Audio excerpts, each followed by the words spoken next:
Welcome into a regular, old, nothing special Monday edition of Mic'd Up with Jake and Fulton. Fulton Caster with you, back from my brief one day off. Jake will potentially join us later on in the show today, but for now, it is just me riding with you on this Monday afternoon. Thank you all for joining us. The Kansas City Royals did nothing good over the weekend. I can't even sugarcoat that. They did not a single good thing over the entire weekend. It was bad. They got swept by a bad White Sox team just after they took 2 games from San Diego, a team I didn't think they could take 2 games from. So that's a bummer. That's a gigantic bummer. But you know what? We're going to try and find better ways to look at that bummer and look at some more positive things, mainly because there are 3 different guys who could all be a part of this Royals team coming up by the end of this week, including as early as today, as I am heavily on Waters watch the rest of today. But with that movement, I think there are some ways that this team can get better. But we'll look at the weekend in review. We'll look at how the Royals did against the White Sox and honestly spend as little time as we have to recovering from those 3 games where they got swept by a bad team and scored a combined total of 3 runs over 3 games. Because that just stunk. I got nothing for you. But I am happy to be back. We got a jam-packed edition of the show today. We will talk about the aforementioned Kansas City Royals. I'm going to go into the downtown stadium a little bit. I know Jake touched on this briefly last week while I was gone. I have some thoughts on what's happening with the stadium right now and some thoughts for John Sherman and just overall thoughts on what should happen in general and what should be, what I think should be a level of the discourse surrounding the stadium for the Royals and their move to move somewhere in Kansas City. We're going to take a look at the Kansas City Chiefs and just the latest news and notes surrounding that football team as OTAs begin today for the Kansas City Chiefs. Phase 3 of the offseason is kicking off, so we'll get into that as well. David Lesky is going to join me at the bottom of the 1 o'clock hour, get his thoughts on the Royals' recent sweep and some of the players who could be joining the club as soon as today coming up in Kansas City. And then we have the latest news on conference realignment. And apparently Kevin Warren, as he left the Big Ten, he did not make sure all the ducks were in a row, and the Big Ten is apparently dealing with some issues. And an interesting comment from Nebraska President Ted Carter about more Big Ten expansion or Big Ten realignment. We'll also recap the weekend as a whole with our weekend takeaways and fails, good overreaction, proper reaction, and we'll preview the Royals matchup with the Detroit Tigers coming up this evening. As always, you can be part of the show on our text line, 785-272-9429, and our Flame Place Wine and Spirits phone line, 785-272-9429. 9429. And of course, you can jump in on the YouTube live streams. Go to youtube.com. Sports on 580 is that YouTube channel. Subscribe if you haven't. We would appreciate it. And you can jump in the comment section as well. But where we begin, sadly, ever so sadly, where we have to begin, is the Kansas City Royals played a weekend series with the Chicago White Sox Friday, Saturday, and Sunday. It was on the south side. They entered the series with some optimism. They began a 9-game road trip being swept by the Milwaukee Brewers. That sucked. But then they took 2 of 3 from the San Diego Padres, a team with a lot of talent, but just doesn't know how to play baseball right now. And like I've said many times, might have 8 brain cells between them. They might be the stupidest team in baseball, and I say that as meanly as I can. That's my thought on the San Diego Padres right now. So you go into that series with the White Sox, a team that just a week ago, you took 3 of 4 games from. You'd beaten them. You took a series. You looked great. You were going up against essentially the exact same pitchers. But the offense just has gone cold. And it went cold over the entire road trip, essentially. And your pitching already struggles enough when it has no offense to back it up. You just aren't going to win really any, if at all, baseball games. And they dropped the 3 to the White Sox. They get swept again. The Royals begin the weekend and end the weekend getting swept in the 9-game road trip. They go 2-7 on the road swing. Over a road swing, I really thought they could have gone at least 4-5 on. And after they took 2 from the Padres, I really thought they could go 4-5. And it's a bummer. And the big key to it and what happened was the offense has gone cold. And I'm not worried about it long term. David Lesky and I are going to chat about that a lot coming up later on in the show today. I'm not concerned about the offense. And I know some of you, I don't know if you have thoughts on where you might be. Please jump in on the text line or on our YouTube comments and let me know. But I'm just not concerned about it because I think there was enough positivity, enough of a large enough sample from the good versus the bad of April to the good of the tail end of April going into May that I think this is just a one-off cold snap and the team will break out of it. If they break out of it against the Tigers this week, I don't know. The Tigers pitching has been kind of better than expected. Their problem is more on the offensive side than pitching. So I don't know if the offense will entirely break out, but I think it will. And then the pitching, I mean, Zach Greinke was fine. Zach did what he's supposed to do. He gave up 2 runs in 5 innings. Zach Greinke did his job. Like, Zach Greinke did his job. Done. Finished. Let's go. And then Jordan Lyles is just Jordan Lyles. Like, I've said this once I was stating, I'm not breaking down a Jordan Lyles start ever again. The bad pitcher is pitching badly. Done. Finished. Okay, let's move on. The opener strategy worked, kind of. On Sunday, I have fully fallen back in love with Carlos Hernandez as a pitcher. Jake and I had a little interaction on, the good old Twitter about it. Carlos Hernandez is back to being my guy. He is back like he never left. Please do not act like I ever disowned him. I never did. I never did such a thing. I'm back to fully being on the Carlos Hernandez bandwagon. I don't know if you ever try to make him a true starter again. My jury is still out on that because the stuff he's showing is great and the mentality he's showing is great. And I just don't know if he can maintain that mentality if he moved back into a starting role. But for now, as a bullpen weapon, oh boy. Like, what do you do? The guy comes out, he throws 101 with movement, has a wickedly breaking slider, and a split change that just fades. What do you do? And we've seen that now in the last 2 turns through from Carlos Hernandez as an opener. 4 clean innings, a lot of strikeouts. And that's another thing I want to touch on as we're kind of going through the weekend here. Carlos Hernandez all of a sudden missing bats and being able to get strikeouts is currently going to be my banner raise on this new pitching development staff is good. Because Carlos Hernandez, for whatever reason, and with all the good stuff he has, like, it's not new that he can throw 100 miles an hour. He's been doing that since he came to Kansas City. It's not new that he had a pretty sharp breaking ball or a good off-speed pitch. We knew about the stuff. We knew it. But for some reason, he could not miss bats. He couldn't do it. His strikeout rate last season was 13%. It was 20% in 2021, 19% in 2020. With his stuff, that is far too low, and it would make you so confused. Carlos Hernandez is striking out 31% of batters this season and only walking 8%. That's a career high in strikeout rate and a career low in walk rate. He's my success story. As of now, I think there's a lot others beyond him. Like, I think we might need, like, this pitching development team, I think, is doing a lot of other great things that just haven't talked about enough. But one of your big league examples is Carlos Hernandez. They, in my opinion, have fixed him, at least in terms of being a bullpen arm. In terms of being a dynamite bullpen reliever or potentially opener, this development staff has turned Carlos Hernandez into some kind of a weapon. And that's the positive we can take away, because wins and losses emotionally do matter to an extent. Like, I'm bummed the Royals got swept. I had a great weekend outside of that. Like, I watched a buddy of mine get married, spent all of Saturday night hanging out at a wedding. It was a great time. I had fun. And then everything around that was watching the Royals, and that was an abject bummer.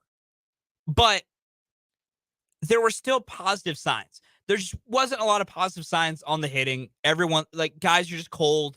Guys aren't playing well. They'll snap out of it. It happens.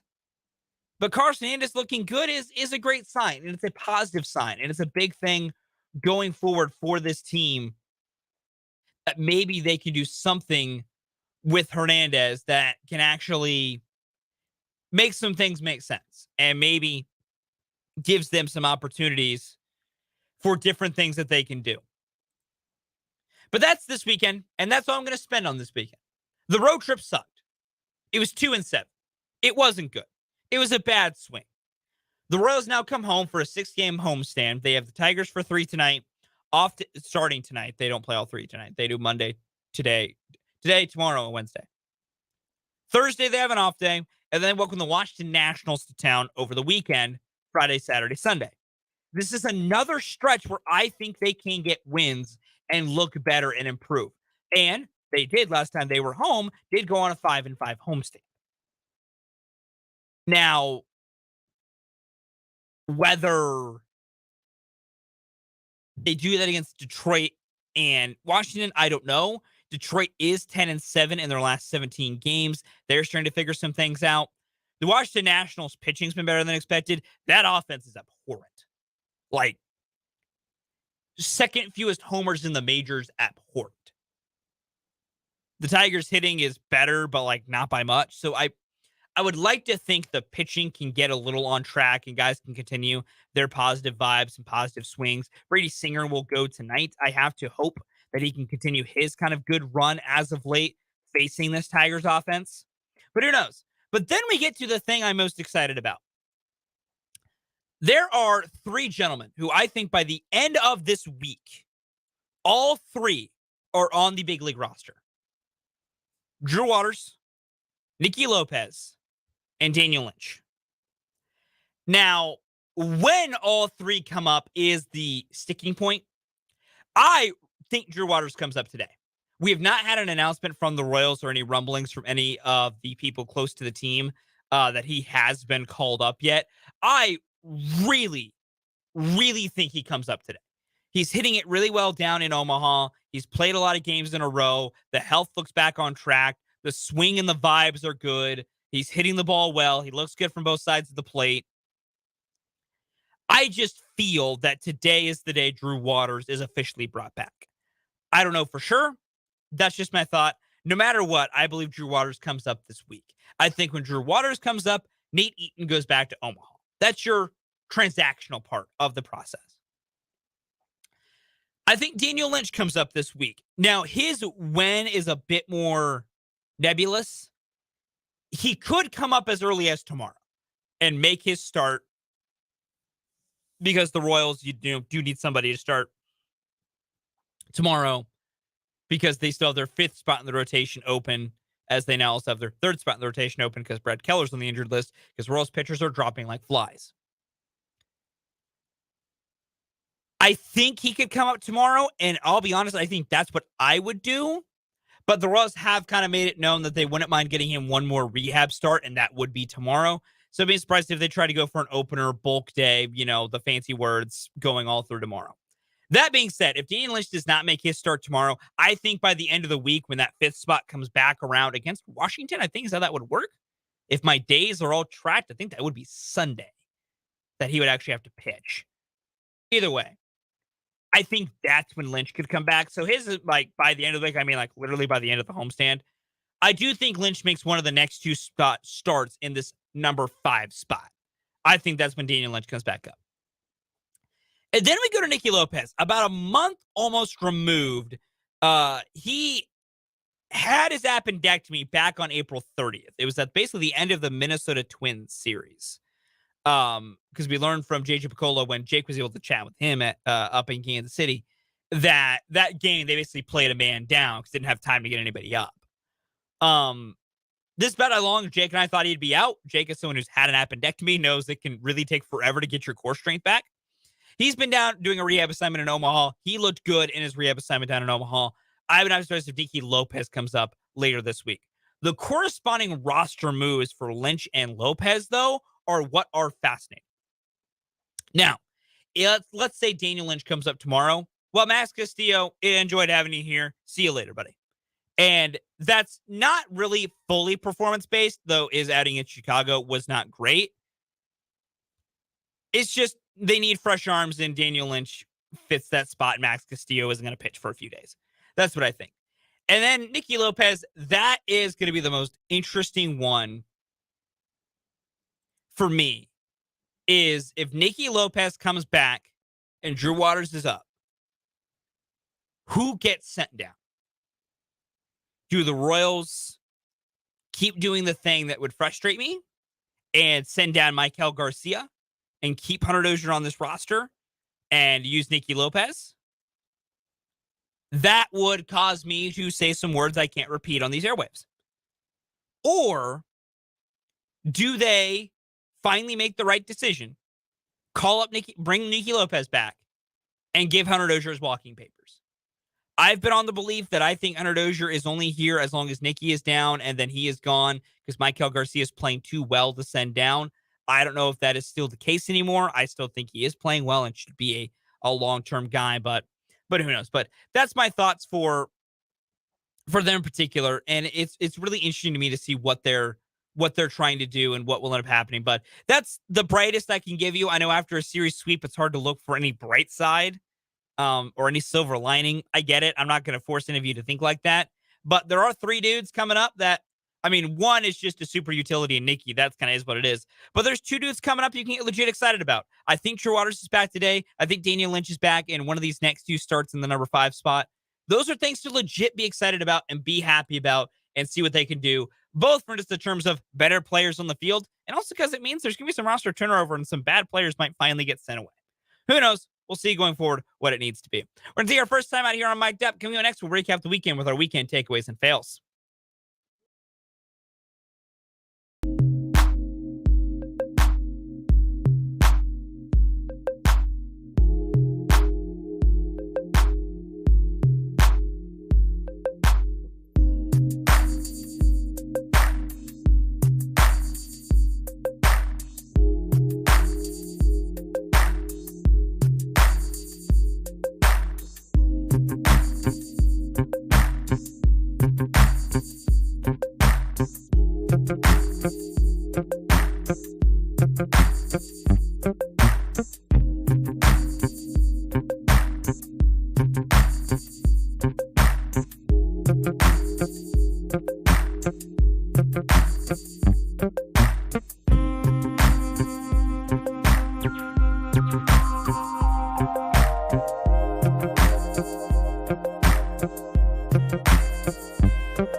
time for our weekend takeaways and fails here on Mic'd Up, and Kyle is actually going to join me for today. Kyle, what is your weekend takeaways, fails, your thoughts on this weekend overall? My weekend takeaway is going to come from the world of the NBA. Of course it will. My takeaway is that people care a lot about the NBA ratings for some reason. With the impending finals matchup looking like it's going to be the Nuggets and the Heat, a little bit disappointed it's not Lakers or Celtics, or at least one of them. And people online are mad about it, and I don't know why. And I know Dan Lucero would also question why. Yeah, it doesn't make sense to me either. Yeah, it makes no. I'm with you on that. It makes no sense to me. I don't get it. I think that's the most Nuggets Heat. I think is the most thoroughly entertaining of the matchups. Like of these four combinations here, Nuggets Heat is thoroughly the most entertaining. Nikola Jokic getting to watch that big Serbian do everything he does on a court is so fun.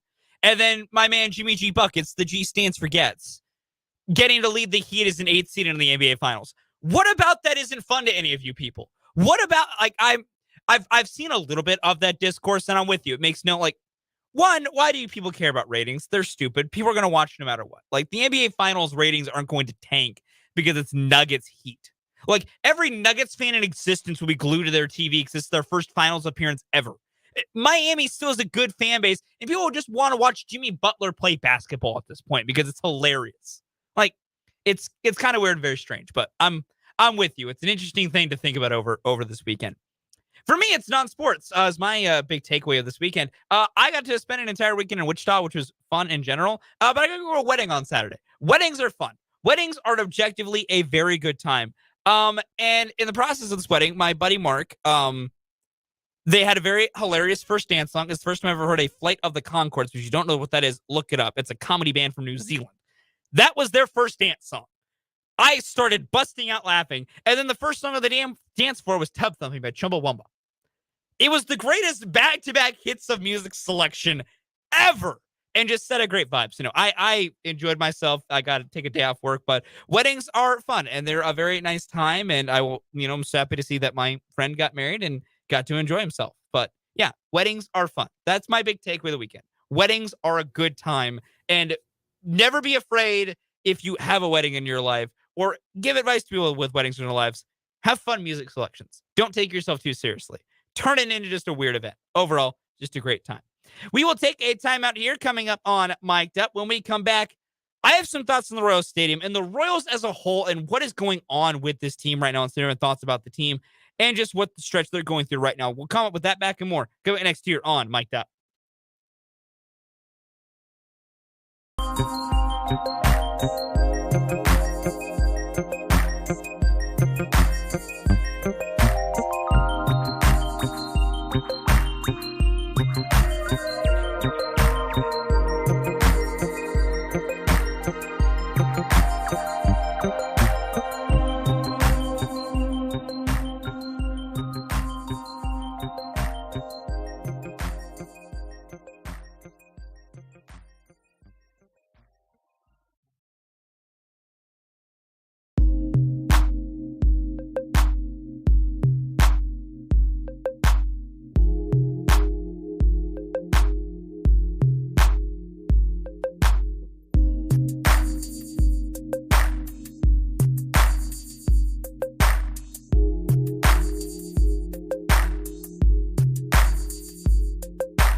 Welcome back into Mic'd Up here on 580 WIBW. Fulton Caster here with you.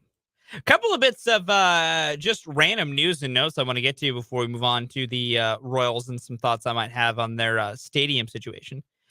First is some news out of the NFL. This is from Albert Breer of Sports Illustrated. The sale of a minority share of the Raiders to ex-Patriots and Bucs quarterback Tom Brady has been agreed to and submitted to the NFL for approval. It's not going to be done at the spring meeting, but the ball is rolling. So it's going to be a hot minute till it is officially official, but it looks like Tom Brady will officially become a minority owner of the Las Vegas Raiders.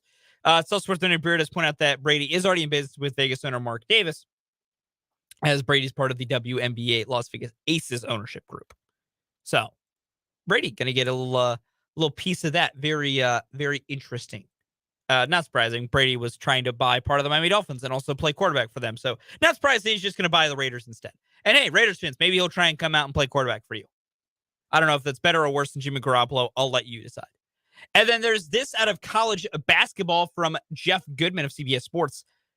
This big news is coming out west. John Higgins, the referee of college basketball that either you know and you hate, you know and you love, or you don't know and are curious why I'm bringing this guy up, is going to become the coordinator of officials for the Basketball Officiating Consortium. Higgins' new job will be to oversee recruiting, selecting, developing, evaluating, and assigning officials for every men's basketball game hosted by schools in the WBOC, which would comprise the Pac-12, Mountain West, West Coast Conference, Big Sky, Big West, and WAC, or the Western Athletic Conference. This also means, though, John Higgins is done officiating on court. John Higgins, whether you love him or you hate him, was done with on-court officiating, which John Higgins did a lot of Big 12 officiating, and some fans really hated him. I never got it. Like, I don't get officiating hate in general. Like, NBA fans and Scott Foster. I don't get it. I don't know. I don't understand this hatred some people have towards officials. You know, like I get, and I can't remember his name now. The guy that all you Chiefs fans hate, that like I made jokes about. I literally can't remember his name now. But like, I don't get officiating hate, even when like they're, because like, listen, and I say this as a guy who routinely yells at umpires. I don't like them because they're bad at their job. But like, I feel sometimes, I don't know. Maybe it's the same thing, and I just don't realize how bad at their jobs some of these people are. I don't think it's like a curse to have certain people like if Angel Hernandez was umpiring a game for the Royals, if he ever, came back out of purgatory or whatever hole he's hiding and umpired a game, I'm going to be a little bit bummed, but I'm like, that's just the law of the land. And also because they all suck. So I don't know. But yeah, if you're a college basketball fan and hate John Higgins as an official, here's your dream. He will never officiate again, at least for now, until maybe he stops working for the basketball officiating consortium and no longer decides who's officiating out west. That's the other thing. If you're a Big 12 fan, he's not going to control who gets to officiate Big 12 games. Just all West Coast stuff. So just a little few pairs of news and notes that have just shot down the pipeline over the last few minutes or so after as we were, going through our break. I want to talk for a minute here about the Royals Stadium thing, and more importantly, beyond the stadium, the Royals as a whole. And I'm not going to talk about personnel moves. I'm not going to talk about guys I want to see come up. No, what I want to discuss here is this overall organizational philosophy.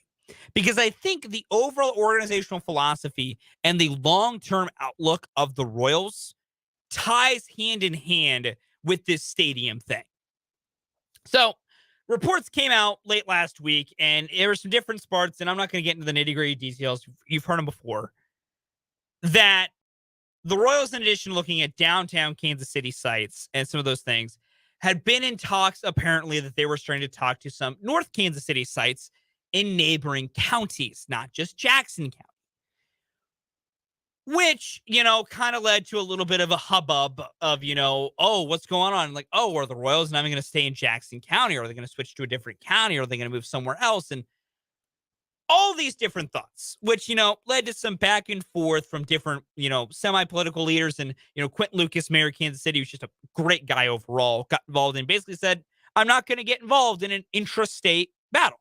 Like, I'm not going to get involved in pitting taxpayers against each other into a bidding war for a sports stadium. And I respect that. I truly do, because I mean, I'm team owners shouldn't get tax breaks. Like, I'm team John Sherman. You want a new stadium? Write a check. Do what any of us do and go get a loan. Go head to a bank and say, I would like to apply for $1 billion loan. I don't know if a bank would approve that. I don't know how that works. I'm not a financial guy. But find a way to pay for it yourself. You do not need taxpayer money to pay for your stadium. And last I heard, the idea was it was going to be a joint partnership, and John Sherman and his group would put the $1 billion for the stadium, and he would be asking for the taxpayers to give him $1 billion for the entertainment district. Here's the thing. And also, just a sidebar here, because I just checked the YouTube counts. Vance is correct. Carl Cheffers. That's who I was thinking of. Carl Cheffers. That's the NFL ref that, like, Jake wanted to lose his mind about. Vance, thank you, my man. I appreciate you. Back to the point at hand. Back to a stadium. That is what's the most recent thing about this whole stadium project, is the Royals are trying to say they're asking for money for the entertainment district part of this. The hotels, the bars, the restaurants, the building up of the community, the thing that should stimulate the Kansas City economy more than anything else. And on one hand, I get it. I get what they're asking for, and I get the optics they're trying to work with. They're trying to say, we're not asking you taxpayers to pay for a stadium. We're asking you to go hand in hand with us to build up the surrounding area. We'll take care of the sports part. You just chip in and add the things to add the entertainment part. Which on one hand, I think it's a lot of, malarkey. I don't agree with it at all. I think there's some shadier stuff going on behind that. But then again, I think all these ownership groups are trying to ever be as shady. But that's got me thinking, as we've had this expanded discourse, as the stadium keeps coming up, and the fact of the matter is, it's probably going to go to a ballot measure next year, early next year. John Sherman, if he is smart, is going to let this entire season play out. He's going to hope that this team can win some ball games to end the year and finish not in the complete disgusting basement. And then if John Sherman's really smart, he's going to open his wallet. Because if there's one way he could get people on board to get him a stadium, a new stadium, is the Royals build a little bit of positive momentum going into the offseason, and John Sherman spends money on the team. Because if fans in Kansas City see him invest in the club, that might finally get them to do what he wants them to do, and that's vote for a stadium. I don't know what it'll be. I've made my stance clear. And this is the bigger thing, this vote doesn't affect me. I don't live in Jackson County. I live right here in Shawnee County here in Topeka. Like, my taxpayer money will not go to fund this stadium. My life will not be changed by what this vote is when it is put on the ballot, probably early next year. But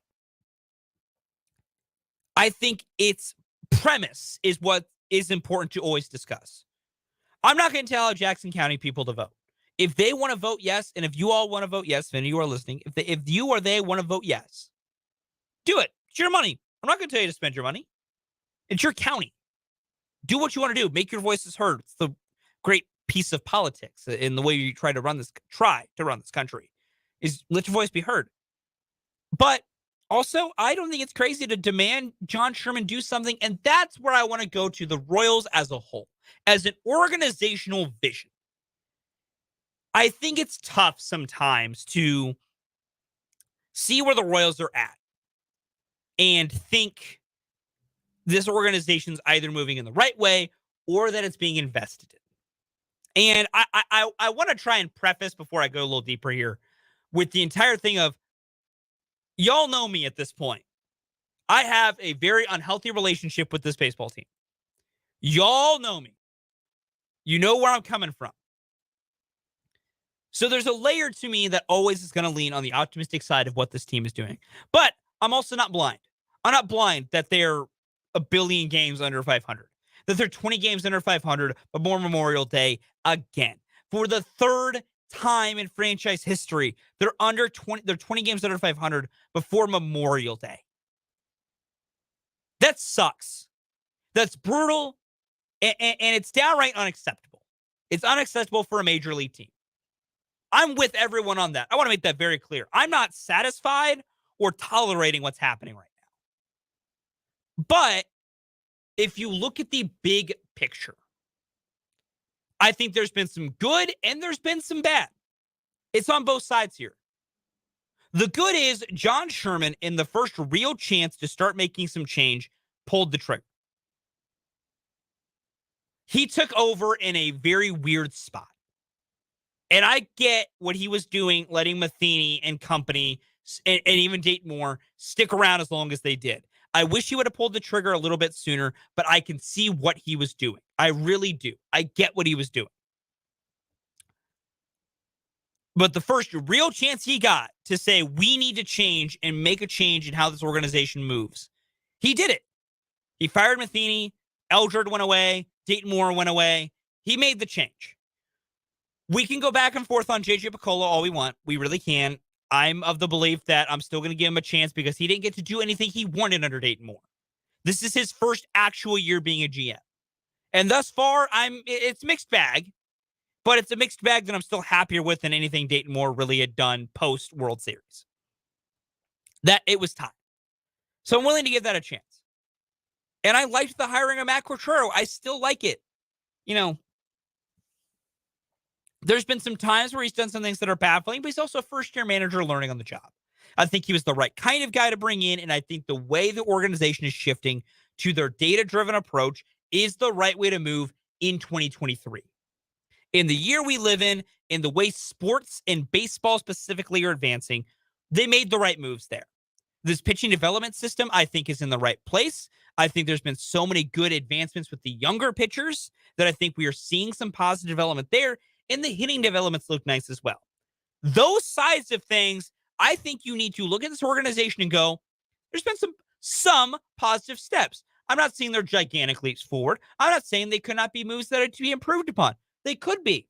JJ Picollo could make some better moves. Matt Contreras could stop doing some things that occasionally make me scratch my head. All these things can be better. It's not a perfect street, but it's a better street. But then there is the bad. John Sherman spending this offseason was stupid. Ryan Yarbrough, it was such an move for me getting Ryan Yarbrough. I got the idea, and I mean, it was kind of working until he suffered the injury, and he's on the 6-day injured list, and hope he's, doing okay. And last we heard he's recovering well. But it was so And I didn't think it was what they needed to do. And then, y'all know where I stand on the Jordan Lyles signing, man. You all know where I stood on that when it came out. I went on a long enough rant the day it happened on these airwaves. It was a bad move. It being 2 years is a bad move. The entire thing's a bad move. If the idea was you needed a veteran to eat innings, I think you could have gone so many other routes than Jordan Lyles. But it is what it is at this point. That ship has sailed. And I'm just counting down the days till he is DFA'd. It might be about 35 or more starts, and then Jordan Lyles is DFA'd. We can all hope and put the countdown in the phone. But that's where I kind of go to this weird 50-50 split, and that's what ties back into this stadium thing. I get what they're trying to do, and I think the Royals moving overall is in the best interest of all parties. I think a downtown stadium is a good move and long-term does help a community. Now, I think the economic impacts are far overblown, and that's where I go to not using taxpayer money. I think the economic impacts are flat-out lies usually, and I don't like to see people swindled. But I think overall, putting them downtown is good. It helps the Royals. It will help the Chiefs because they want their new stadium, and it makes their life easier if they don't have a guy living next door anymore. But it all starts and stops as far as the Royals getting what they want with this organization moving overall in a positive direction. And I think they are. And that's what I've talked to Jake about. And I'm trying to put this out here. I've said it on the series a couple of times. This coming off season after this one, and with a few moves left in this season too, like what John Sherman and team does the rest of this season going in the next offseason decides if they get a yes vote. And it's beyond wins and losses. Like, you need the wins. You need the wins. They need to start doing that. But it's also, for me, it starts with when Nicky Lopez comes back. For me, that's that's going to be my next indicator. If Nicky Lopez comes back and Hunter Dozier gets shipped out, I will believe this organization is truly moving in a positive direction. If Nicky Lopez is brought up and Michael Garcia is sent down, I'm out of positive things to say, and I might need to reevaluate my entire thought process because that doesn't make sense. Because the fact of the matter is, the Hunter Dozier thing's been exhausted. It has been fully exhausted. The guy is not going to get you anything. He's not going to get you anything in a trade. And you have not been able to win a game with him just on the field. No matter what he does. Like, irregardless of what he's doing, you can't win games with him on the field. That's going to be my next stone. Because Drew Waters coming up, that's going to lead to Nathan going down. That tells me nothing. Jackie Bradley Jr., as I've said before, is going to be on this roster up until Kyle Isbell's healthy. Then we can have that conversation. Daniel Lynch coming back, there'll be just a pitcher being moved around. But Nicky Lopez coming back and what that means for Hunter Dozier. That's my next sign. And if we see Hunter Dozier get shipped out for Nicky Lopez, then we can start seeing more and more maybe this organization is doing something right. And that will lead them to getting what they want, which is a stadium. I think the bidding war is stupid. I think it's a smokescreen. And honestly, I think it's if what they're doing is trying to start a bidding war, I think that is very low down. And I disagree with it. Because, like I've said, taxpayer money shouldn't fund stadiums anyways, and it's even more despicable to try and get communities going against each other to try and take their money. It's disingenuous. It's just not right, in my opinion. That's my thoughts on the stadium and kind of the newest updates. But overall, I think this organization, contrary to what we're seeing on the field, I think it actually could be moving in a better direction. But there's still a few other things I need to see first before I can fully say they are. And that starts with Nicky Lopez and Hunter Dozier. And that decision, I think, is coming at some point later on this week. We'll take one more timeout. We'll wrap up this noon hour of Mic'd Up coming up next.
Hour of Mic'd Up here on 580 WIBW.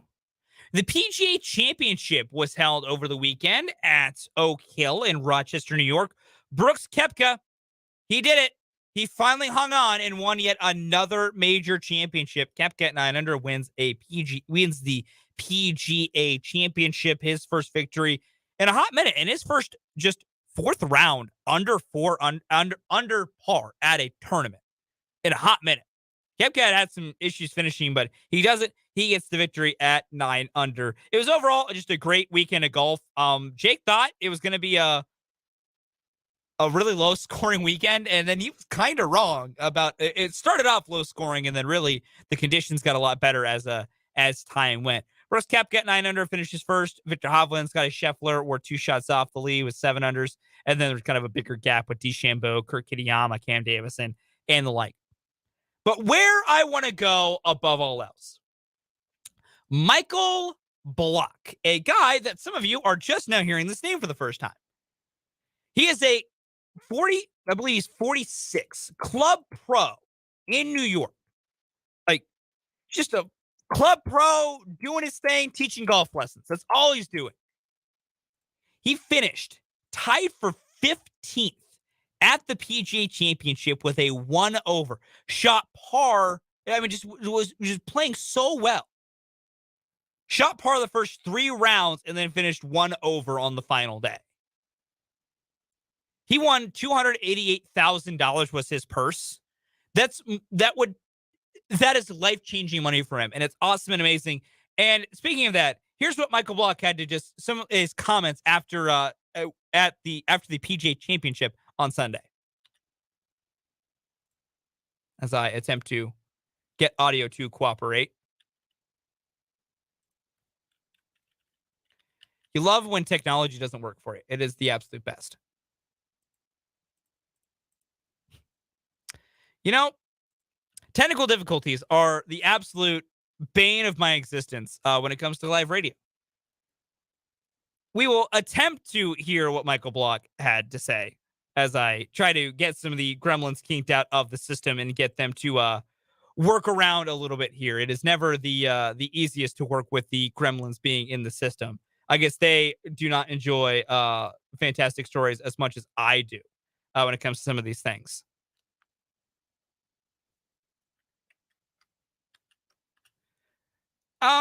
We will see if we can hear from Michael Block later on in the show today.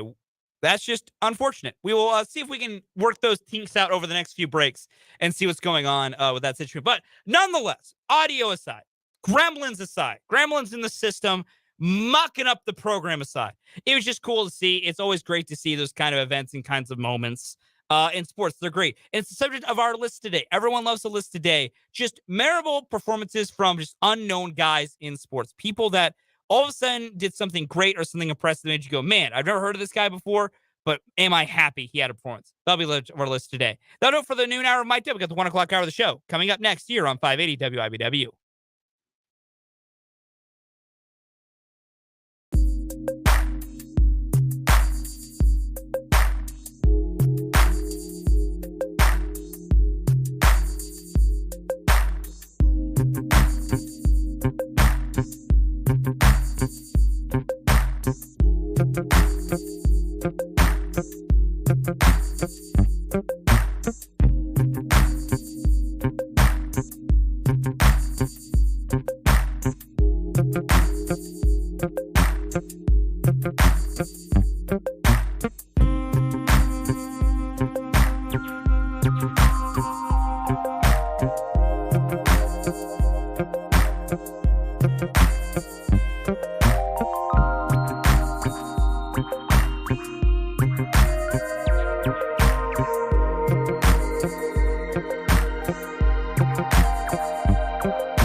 Time for hour number 2 of Mic'd Up here on 580 WIBW.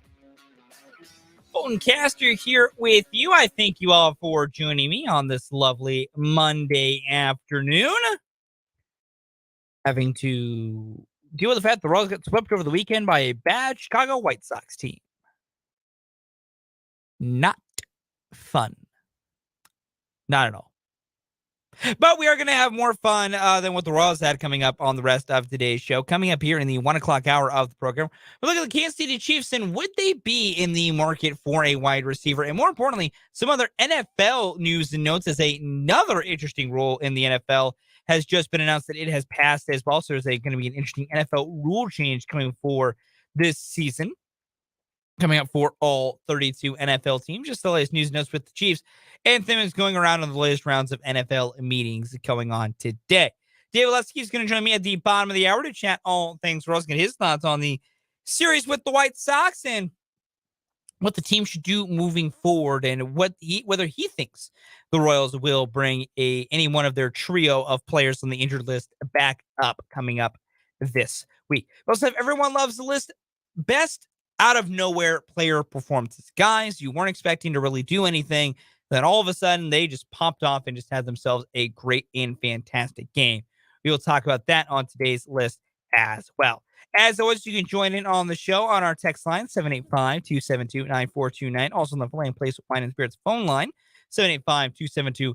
9429. You can also hop in on the comment section of our YouTube live stream. Sports on 580 is that YouTube channel. Just go to youtube.com, look up Sports on 580. Subscribe if you haven't. We would appreciate it.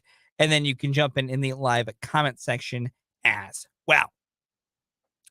But I want to start with a next recent note that came out of the NFL meetings today. The NFL owners have passed a bylaw that used to exist, then went away, and now will exist yet again. NFL owners have agreed and passed a bylaw that allows teams to have a third quarterback in a uniform, a 47th active player, essentially, on game days in case of a worst-case scenario situation, essentially what happened to the San Francisco 49ers in the NFC Championship game. Everyone now going forward, without hampering their roster construction, can dress 3 quarterbacks on game day.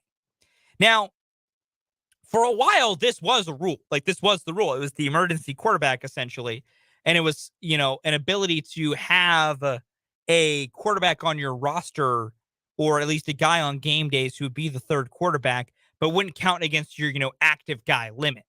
Because, we talk about NFL rosters being 53 men all the time. You have 53-man roster, but on game day, you can have 46 active players.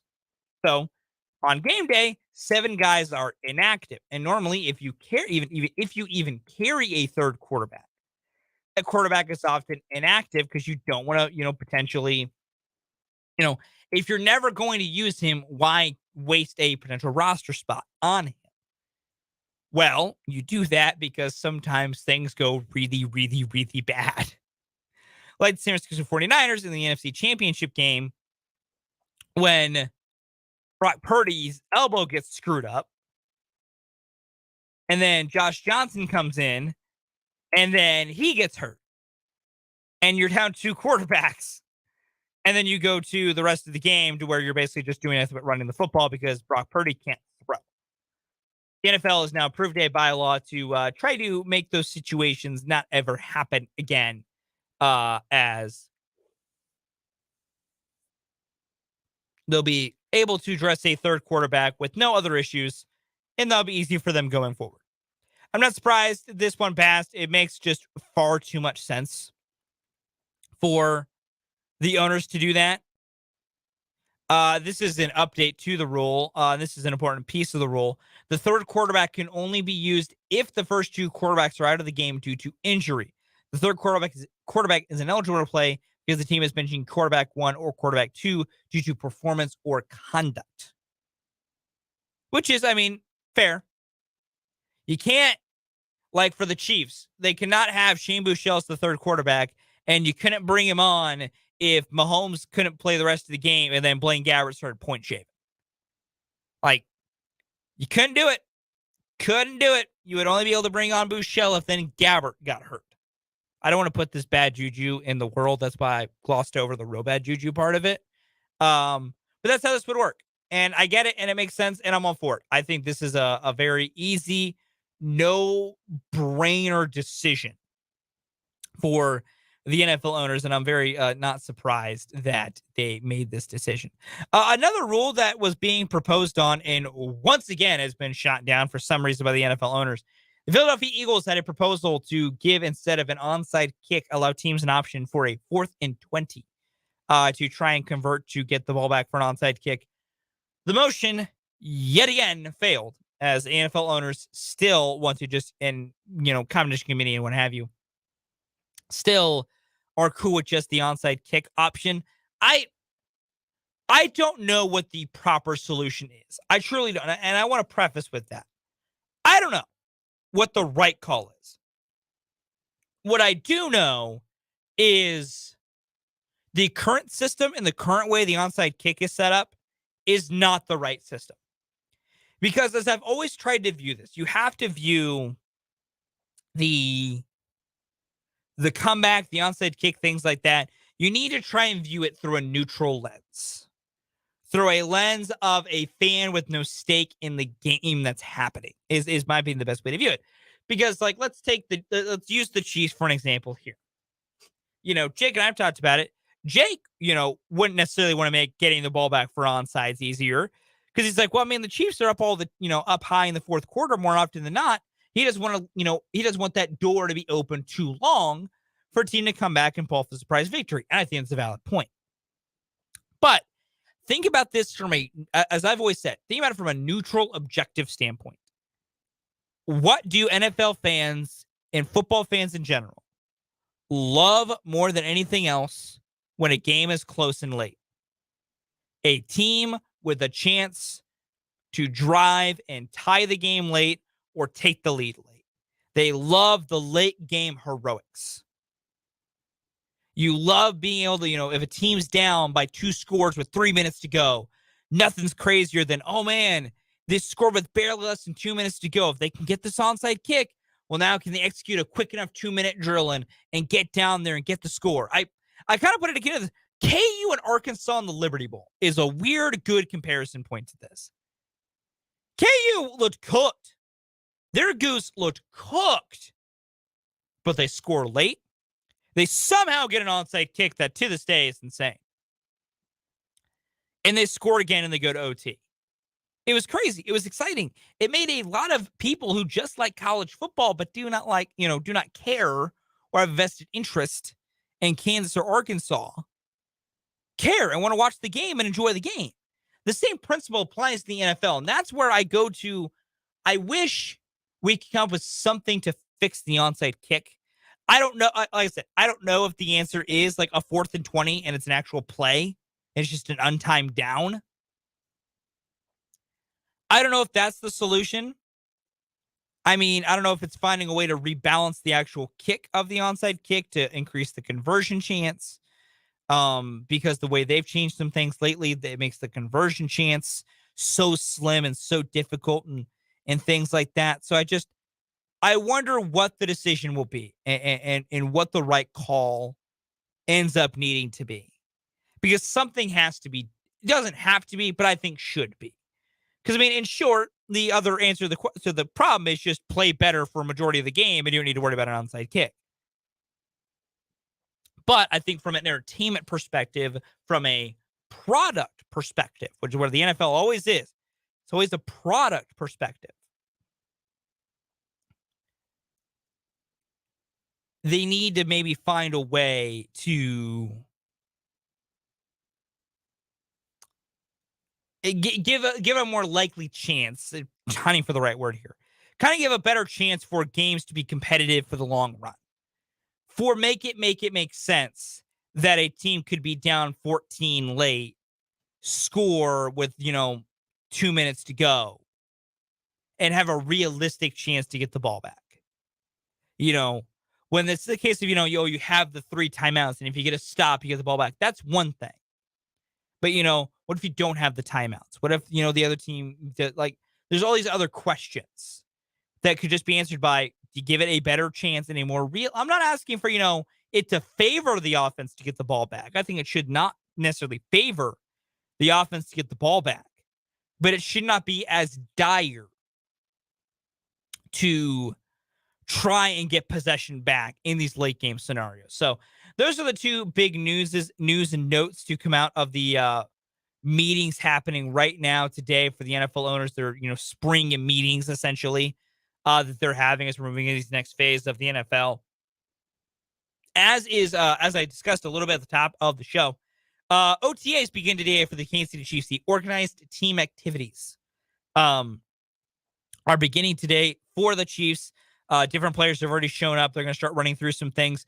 Patrick Mahomes and Andy Reid will speak to the media coming up on Wednesday. We'll get a media portion of OTAs and a chance to talk to Coach Reid and QB1 and kind of get a thought on where each of them are at as we move into phase 3 of the NFL offseason. We're in phase 3 here with the OTAs. Coming up after OTAs here for the next, I think, couple of weeks or week or so, we'll have OTAs. Then we'll, as summer goes along, we'll move into mini camp and mandatory mini camp for everybody and things like that before eventually hitting training camp kind of at the end of July. The Chiefs moving into training camp a little bit and getting close for the actual season beginning to ramp up. But phase 3 beginning today with OTAs. So more Chiefs content, more of the Chiefs coming together. One piece of Chiefs news and notes I wanted to get to, just more of an overall thought process. There's been some scuttling reports that the Chiefs might be contacting some other teams and possibly to check on other wide receivers and maybe check on some wide receiver news and notes of what things they could do maybe to bolster the wide receiver room, which just has led to a thought process of, are the Chiefs as comfortable with their receiver room as we thought? And the receiver room, for the most part right now, looks like Kadarius Toney, Marquez Valdez-Scantling, Sky Moore, Richie James, Justin Watson, and Rashee Rice. Now, there's other guys that could become a part of it, but for the most part, those are the guys we would imagine who are most likely to take 6 wide receiver spots coming up this year. And so, it's not... I don't think the Chiefs are desperately looking for another wide receiver to add to the room. I don't think it's as simple as just they need somebody to add to the room. But it's interesting to hear the Chiefs might still be open to it, might still be searching a little bit to add a little bit. It also wouldn't surprise me because the Chiefs, this is about to be a really weird comparison. It's kind of like when they signed Drew Tranquill this offseason. You didn't need a linebacker. You didn't need Drew Tranquill.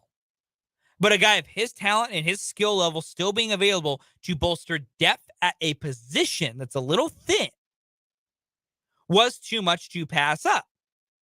I kind of view the if they were to add a wide receiver to that level as well. You know,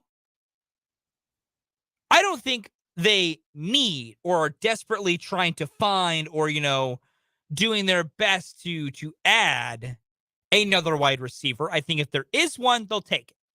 There's a guy with talent and skill they like that they can add for a price they're comfortable to pay, they'll add a guy. But I think if they went into the offseason with the receivers that they have, with it being, Toney, MVS, Moore, James Watson, and Rice, I think they're fine. I think they understand that this is a place they can be and a position they can be in and be fine, but they want to be prepared. We've talked about it. Kadarius Toney can probably be wide receiver 1 for this team. He has the talent level to do it. Health is a question, though. Health matters. You don't know what Sky Moore can do in year 2. You don't know what Richie James can do in a new system. Justin Watson's good, but what's the ceiling on that? What can Rashee Rice do in year 1? You have no idea if Justin Ross, to add another name to the mix here, is going to be anything for you. So it just does not surprise me, and nor does it make me think anything's changed with the Chiefs' offseason plan that they might be looking to add a potential another wide receiver, that they would want somebody else to add to the mix, add to the room. It just wouldn't surprise me because this is a team that so often preaches depth. It preaches being flexible. It preaches having options and not feeling tied in to any one particular thing. And that's where you do get if you end up adding a different wide receiver to this room. You get to a spot where, you now have flexibility. You now have options to make decisions with. You now don't feel tied down to any one wide receiver or any one particular thing or any one particular, type of guy. Or if the injury bug strikes, you're not scraping the bottom of the barrel to figure something out.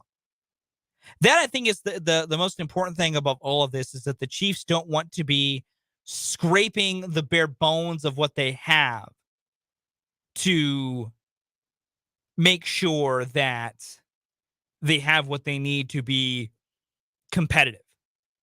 I think they do understand that as long as they have Patrick Mahomes, they're willing to be a bit more creative with their wide receiver situation.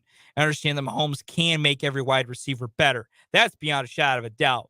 QB1 makes their wide receiver better. There's a reason he's a 2-time MVP. One that I called last offseason, I just want to remind everybody. Made me feel pretty proud.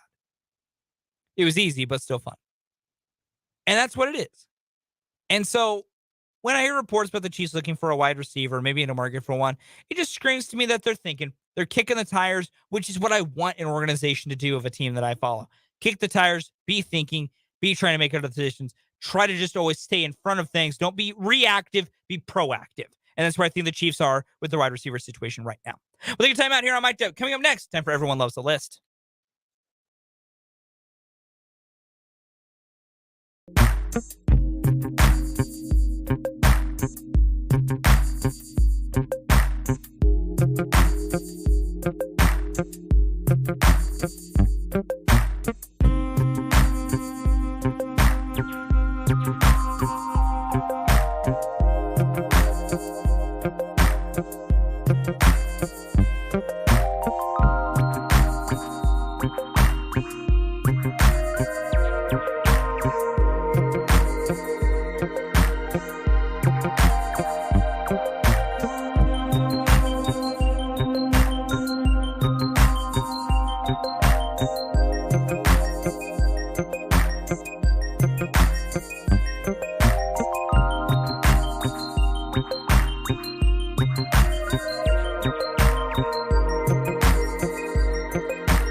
Time for Everyone Loves the List. I bring back in once again my good man Kyle Manthey to help me out with it. And Kyle, today, in the most succinct way as I can describe it as possible, in honor of Michael Block coming out of nowhere to finish tied for 15th at the PGA Championship, either full multi-game performances or just single game performances, just guys out of nowhere who did something that made you go, man, that's really impressive because I didn't know who you were, but man, you just popped off. Number 4 for me, I can't say I was watching it live when it happened because I was 7 years old, but David Tyree in the Super Bowl, his infamous helmet catch. Yeah. He had 4 catches the whole season. He had 2 in the Super Bowl. Maybe the craziest catch of all time and another touchdown as well. Pretty unexpected to have like half of your season's catches in the Super Bowl. Yeah, David Tyree, I think, deserves a mention. Low on the order because it, wasn't like a big stat line. But yeah, biggest moment in the biggest game against an undefeated team, and that's the guy that makes something happen. I'm with you right there. Number 4 for me, mainly because of where he was drafted and what happened. I got to give it to him. Brock Purdy. Brock Purdy was Mr. Irrelevant last year. He got the team to the NFC Championship game and was doing well. I still think he, probably I wouldn't make him my long-term starting quarterback, but the fact that you have an actual possible quarterback option and have a guy who was the last pick of the draft, that is insane. So I'm going Brock Purdy. Number 3, I'm gonna go Ryan Fitzpatrick. He's had a lot of moments where it's The very legend. unexpected, specifically like the first 5 games of the 2019 season where he was Fitzmagic. He has those moments, and that one was kind of special. Anytime you get a run named after you, you get a nickname off of it. That's Yeah. pretty unexpected. That's true. Number 3 for me, it is David Tyree with mainly just the helmet catch. The moment shoots it up the draft boards a little bit here. But I mean, yeah, of all the people to make a big play, that was absolutely insane. Number 2, I've got Armando Galarraga in his almost should have been a perfect game for the Tigers. I think he had like a 4.5 ERA, so it's the equivalent of like any pitcher on the Royals throwing a perfect game this year. And he was out of baseball like 2 years later. Man, I forgot. That's what I'll mention. I forgot. I forgot about Armando Galarraga. That's good. I actually kind of wish I forgot about him. Number 2 for me, Linsanity. Jeremy Lin just all of a sudden becoming the greatest hooper on the planet out of nowhere. That's my number 1 too. It's exemplified a little bit by doing it in New York, but it's just so good. And he turned into an actual player after that. It's such a cool story. It's a great story. Number 1 for me, one-ups Armando Galarraga. I would like to remind everybody of this moment in 2012. Philip Humber threw a perfect game. Philip Humber threw a perfect game. And for many of you, you may be going, who the hell is Philip Humber? Philip Humber, a guy who has not pitched in baseball since 2013, a year after his perfect game, he was out of the league. He threw a perfect game. Only 23 of those babies have happened. Philip Humber. I will never get over that. I truly will never get over Philip Humber doing that. It's absolutely insane. We're going to get time out here on Mic'd Up. David Lesky will join me when we come back. Chat all things Royals.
Welcome back into Mic'd Up here on 580 WIBW. Fulton Caster with you, holding down the fort solo for a little bit.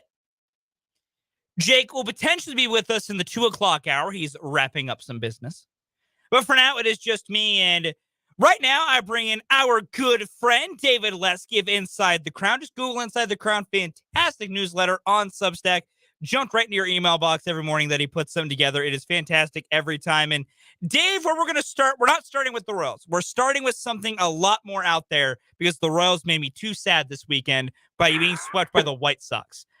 Our list today was random sports performances of just guys that had great games that surprised you. I have to ask you this, Dave. Do you remember that Philip Umber threw a perfect game? Yeah, I do, because he was a Royal. Not when he threw it, obviously, but I remember watching him and going, "That guy threw a perfect game." Okay, sure, and he did. And but that was the era of perfect games. Remember that? Like, yeah, there were like 3 in a year and a half, or maybe less than that even. And Armando Galarraga should have had one too. Like, that was a weird time. That was you're right, because we had the Philip Umber game, which I still remember watching in 2012 and being like, I vaguely remembered him with the Royals, but even I did not fully remember him being in Kansas City just 2 years prior. But yeah, that guy threw a perfect game, and then his immediate next start to give up 9 earned runs, which was, I think, the better part. What was that? I think that's the better part, is he gave 9 earned runs immediately after it. Well, I mean, he went back to being Philip Umber. He had a really nice 6-start stretch or something like that leading up to the perfect game, and it was let's see, him, Dallas Braden on Mother's Day. Was it that year or the year before? I think it was the year before. I think 2011 was right. Braden's. And then Felix Hernandez in 2012 also, I think you are correct. Yeah, so that was a run of perfect games. There was like 23 or 24 in history, and 3 of them were in a 15-month span. Just crazy. That's and Philip Umber was one of them. It's insane. 2010 was Braden's. 2010. Oh wow, okay. I guess I wasn't way off, but I was off. Yeah, it's just absolutely insane. I have to ask then. Do you? I'm not even going to say perfect games, because perfect games, I don't know which one likes to see the next one. Do you think at some point we'll get a Royals pitcher throwing a no-hitter, or are we just going to have to live with the fact that might never happen ever again? No, it'll happen. I mean, it's just the thing about no-hitters, the fact that Philip Umber threw one. Yes, true. You just mentioned that. They're fluky. They are not. I mean, great pitchers throw no-hitters, absolutely. But, I mean, who was, the Cardinal, Joe Jimenez? Does that sound right? In like his second career start, maybe against the Diamondbacks, I want to say, like 6-ish, somewhere in there. Whatever. I mean, guys who have no business throwing complete games throw no hitters. It happens. It's they're not the most. I mean, they are interesting, obviously, and they are noteworthy, and they are rare. But also, if you look down the list of pitchers who have thrown a no hitter, there are some really surprising names. Yeah, there's definitely a few absolute randos on that list when you have to pull up who has thrown a no hitter. Some names make sense. Some look like Philip Umber, and then if umpires weren't bad at their jobs, Armando Galarraga would also be on that list as well. Well, and I mean, I'm just sorry. I was going to look at the most recent no hitter who threw that. I'm trying to remember who it was. I think it was like individual. It was okay. It was Tyler Gilbert. Oh yeah, Tyler Gilbert. Sure. You I mean a big Tyler Gilbert guy. I'm looking at some of these names. Sorry, Spencer Turnbull. Yeah, Reed Detmers had one. He was part of one. He was part of the combined. Oh, he did wait, not. Was he? I thought he finished the whole thing. I don't think he did. Oh no, he ddid. You're right. He was the last one. I'm sorry. I missed We're that. down no hitter rabbit hole here. He did finish it, but I mean, you've got. Yeah. I mean, Edinson Volk has threw one. Mike Fiers has thrown two. There's a Chris Heston sighting. So yeah, I think if you look at the names who have thrown a no hitter, the Royals are going to throw one. Just a matter of when. Well, moving from a much more entertaining subject, which is remembering some guys and seeing who has thrown no-hitters, let's move to the Kansas City Royals. And Dave, I know, because I read your newsletter, I read Inside the Crown. I know that you did not get a chance to watch either of the first two games of the series this weekend. As I'm sure you figured out, you didn't miss much with Friday and Saturday. You didn't miss much. I watched the condensed games afterward, okay, because I'm that committed to all of you guys. Man, I thought I was committed. I don't know if I ever would miss a game that I would willingly go back and watch a condensed game. So credit to you, man. I give you all the credit in the world, Dave. Looking at Sunday's game, this is something interesting I want to start with. Have the Royals found an interesting option with Carlos Hernandez as an opener?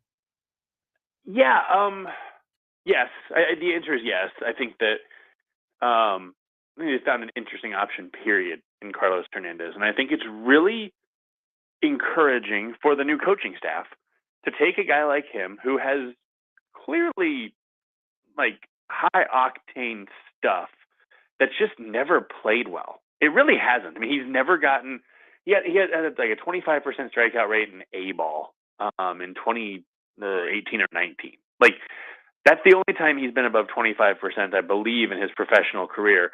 And now he's over 30% at the big league level in the bullpen. They figured something out with him. And I think that I don't know what the exact role is. I don't know if it's opener. I don't know if it's bulk guy. I mean, I could see – I think it would be a very interesting 5 to 6 inning experiment to start a game against a team, let's say the Guardians, who have a lot of lefties. Amir Garrett starts that game. And then Carlos Hernandez comes in and pitches the 3rd through the 6th. I would be interested in that. So I think that they're still trying to figure out the role. For now, this opener works really, really well for him. And it's something that you go back to the Rays when they first tried this in, I think it was 18, and Sergio Romo had all those starts and all that. Ryan Stanek, Kansas City guy, I think Blue Valley West, if I remember correctly, he was not struggling in relief, but he was just trying to find that hold on a roster spot. And they tried him as this opener, and it worked really well for him. It was just a really nice fit. Gave him a chance to warm up a little bit longer, get more prepared, get all this. It just worked for him.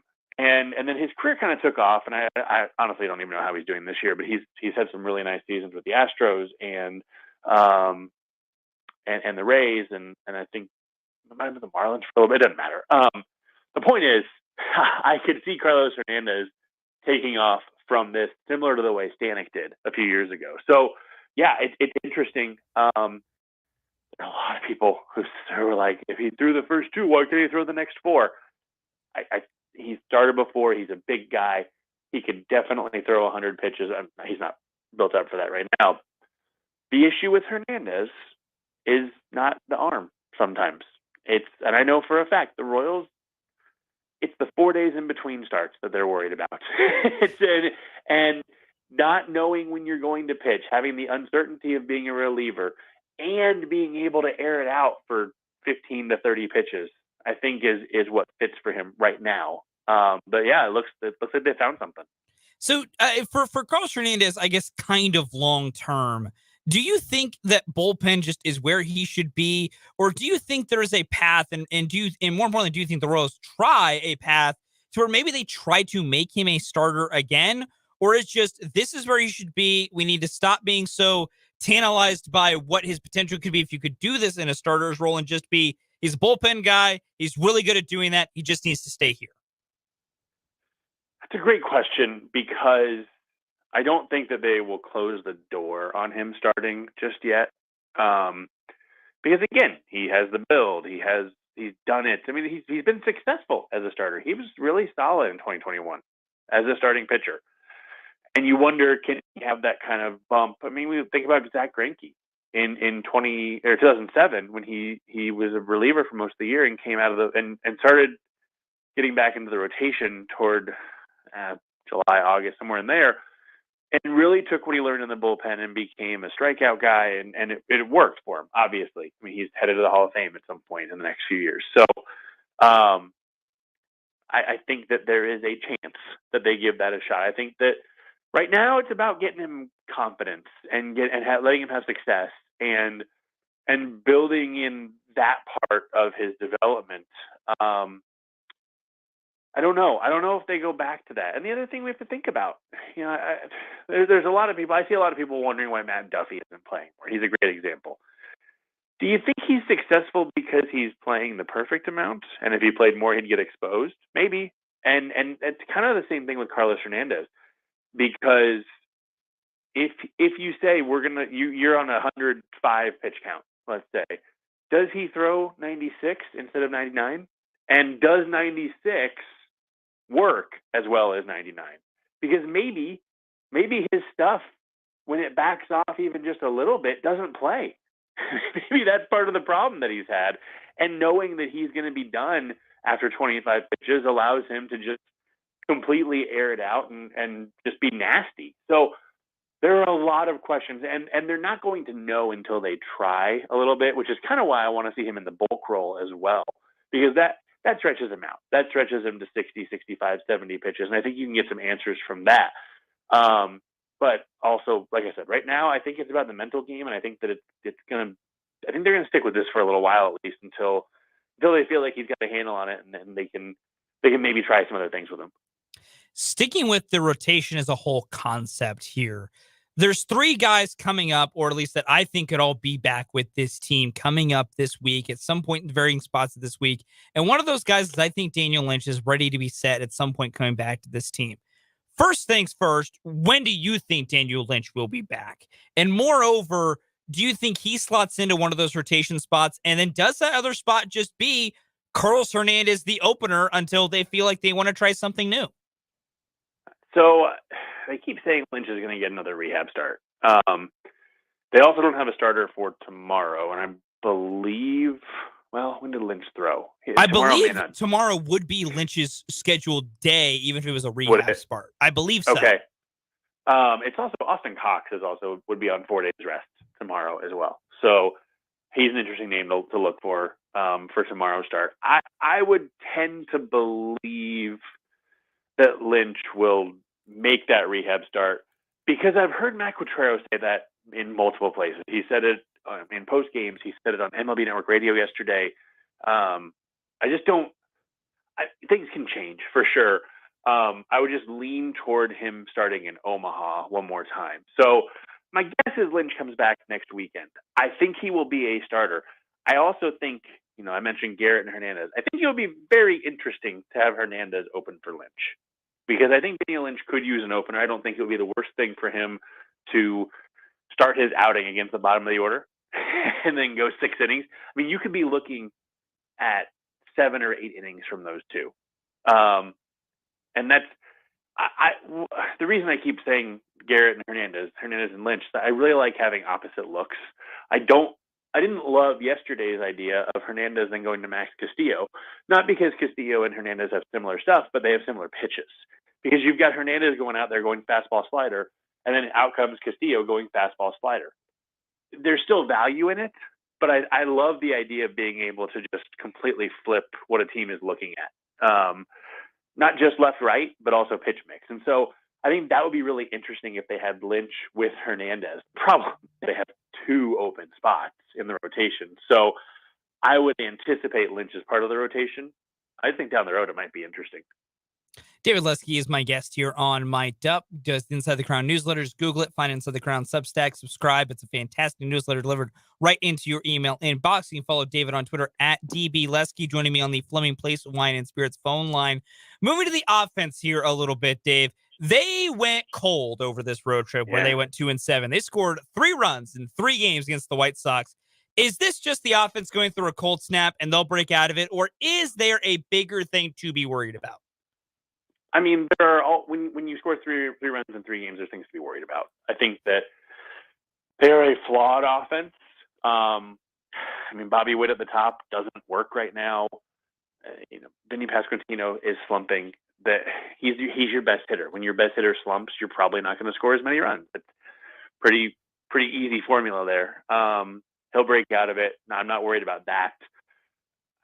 Salvador Perez is Salvador Perez. He's going to swing at pitches. I mean, he had a terrible at bat yesterday in a really big spot, but he's come through so many times that you're like, okay, well, it didn't happen this time.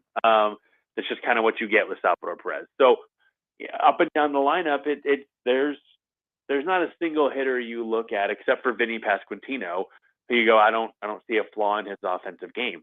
And so when that's the case, there's going to be slumps. And I think there's kind of in one right now. I think the White Sox pitch really well. I really do. People, when the offense is struggling, it's very difficult for a fan to look at it and go, maybe it was the opposing pitcher, because it's always, why does our guy stink? No, sometimes it's because their guy was good. And I think the White Sox pitch well. I do. I think that the Royals gave away some opportunities for sure. I don't think it was all White Sox pitching this weekend.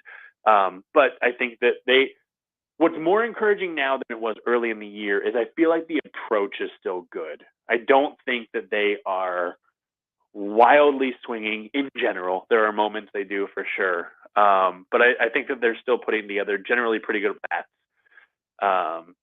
Just doing what they need to do. It's a bad stretch. I think that they have a real opportunity this week. Tigers pitching is not good. Their bullpen's pretty good, but they don't strike guys out. I mean, the Royals make really good contact, and I think against a team that gives up a lot of contact, I think the Royals offense has a chance to do well. The Nationals are not a good staff either. I think that they have a chance to score some runs and right the ship. I'm not terribly worried. It's just this is kind of what happens with a young team. Staying on hitting for a minute, I've seen a ton of discourse over the past couple of weeks about Bobby Witt Jr. leading off in the lineup, and would he be benefited for moving down?